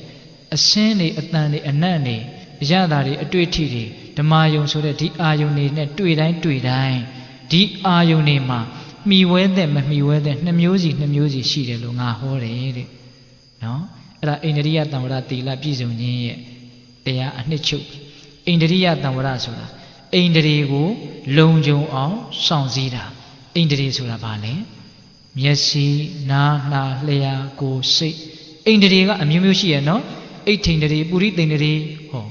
ကြားဘူးလားအဲ့ဒါတွေကိုကြားဘူးလားကြားဘူးတယ်နော်တတ္တိန္ဒြေဝိရိယိန္ဒြေကြားဘူးလားတရားတရားဣန္ဒြေဆိုတဲ့အဓိပ္ပာယ်ကဘာကိုပြောတာလဲဣန္ဒြေဆိုတာဘာကိုပြောတာလဲအစိုးရတာကိုပြောတာဣန္ဒြေဆိုတာဘာကိုပြောတာလဲအစိုးရတာကိုပြောတာမျက်စိကဘာကိုအစိုးရတာမြင်ခြင်းမှာအစိုးရတာဟုတ်တာပေါ့မြင်တဲ့ကိစ္စကိုနားကဝင်လှုပ်ချင်လို့မရဘူးနော်မြင်တဲ့နေရာမှာသူဆရာကြီးပဲသူကလွဲလို့ဘယ်သူမှမတတ်နိုင်ဘူးနော်ဒါကြောင့်မြင်တဲ့ကိစ္စမှာမျက်စိဟာအစိုးရပဲကြားတဲ့ကိစ္စမှာနားဟာအစိုးရပဲအနတ်နဲ့ပတ်သက်လာရင်နှာခေါင်းဟာအစိုးရပဲဒါကြောင့်သူတို့ဟာဣန္ဒြေဆိုတဲ့နာမည်ကိုရတာအဲ့ဒီဣန္ဒြေ6ပါးကိုတတိနဲ့ထိမ့်သိမ့်ပြီးတော့မိဝဲတဲ့နာကိုမိဝဲမယ်မမိဝဲတဲ့နာကိုမမိဝဲဘူးဆိုရင်အဲ့ဒါဣန္ဒြိယတံဝရသီလပြည့်စုံနေလို့နေကုန်းကျုပ်အဲ့ဒါလို့ဟောတော့ဝမ်းမြောက်ဝမ်းသာနာယူပြီးတော့တရားမင်းတာဝရိန္ဒနတ်ပြည်ကိုတရားအသစ်အဖြစ်ဖြင့်ပြန်သွားတယ်ဆိုပြီးတော့တက္ကပညာသုတ်တံဆုံးသွားတာဆုံးညင်ရင်လည်းလွယ်လွယ်လေးပဲနော်တရားကတော့ဟုတ်လားအေးဦးဇင်းအခုတရားဟောတာတနာရီတောင်မခွဲသေးပါဘူးဟုတ်လားဒါပေမဲ့ဦးဇင်းကတနာရီ15လောက်မှန်းလာတာကိုပြောရင်းနဲ့နည်းနည်းပြောရတာစိတ်တိုင်းကကြသွားတာဟုတ်လားအဲ့တော့တရားကမဆုံးညင်ပဲဖြစ်နေတယ်ဒကမာကြီးတို့ရဟင်အဲ့တော့ဦးဇင်းအခုပြောခဲ့တာတွေကိုပြန်ပြီးတော့အနှစ်ချုပ်တော့မယ်နော် တရားမင်းမေးတာကတော့အကျဉ်းမြင့်အဖြစ်ပြဿနာ3ချက်ပေါ့ဟုတ်လားချမ်းသာကြောင်းတရားရဲ့ပါတိမောက္ခတံဝရသီလရဲ့ဣန္ဒြိယတံဝရသီလရဲ့အဲ့ဒါကိုဦးဇင်းတို့ကချမ်းသာကြောင်းတရားကိုပဲအကျေပြောလိုက်တာဟုတ်လား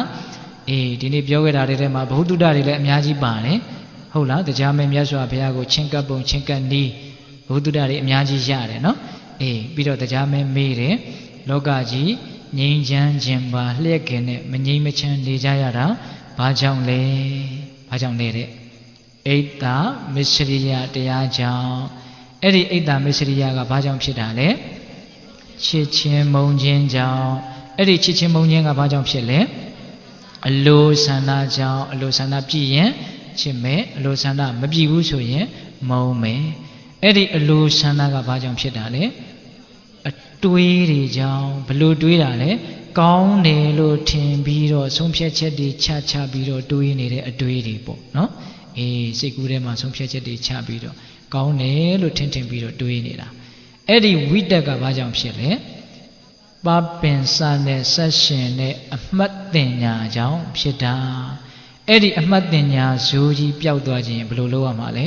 ဝေဒနာနုပတနာကမ္မထံကိုရှင်းပြန်ရမှာခံစားမှုတွေရဲ့သဘောတဘာဝကိုနားလည်အောင်ကြိုးစားရမှာဟုတ်လားဦးဇင်းတို့တဲ့ပြောမယ်ဆိုရင်တော့ခံစားမှုတွေရဲ့မမြဲတာကိုမမြဲဘူးလို့သိမယ်ဆိုလို့ရှိရင်ကောအဲ့ဒီပပင်စနဲ့ရှင်တဲ့တင်ညာမချုပ်နိုင်ဘူးလားချုပ်နိုင်နေပါတိမောက္ခတံဝရသီလဆက်မိတယ်ဣန္ဒြိယတံဝရသီလဆက်မိတယ်အဲ့ဒါဦးဇင်းတို့အင်မတန်ရှည်လျားတဲ့တက္ကပညာသုတ်တန်ကြီးရဲ့ဒါအနှစ်ချုပ်နော်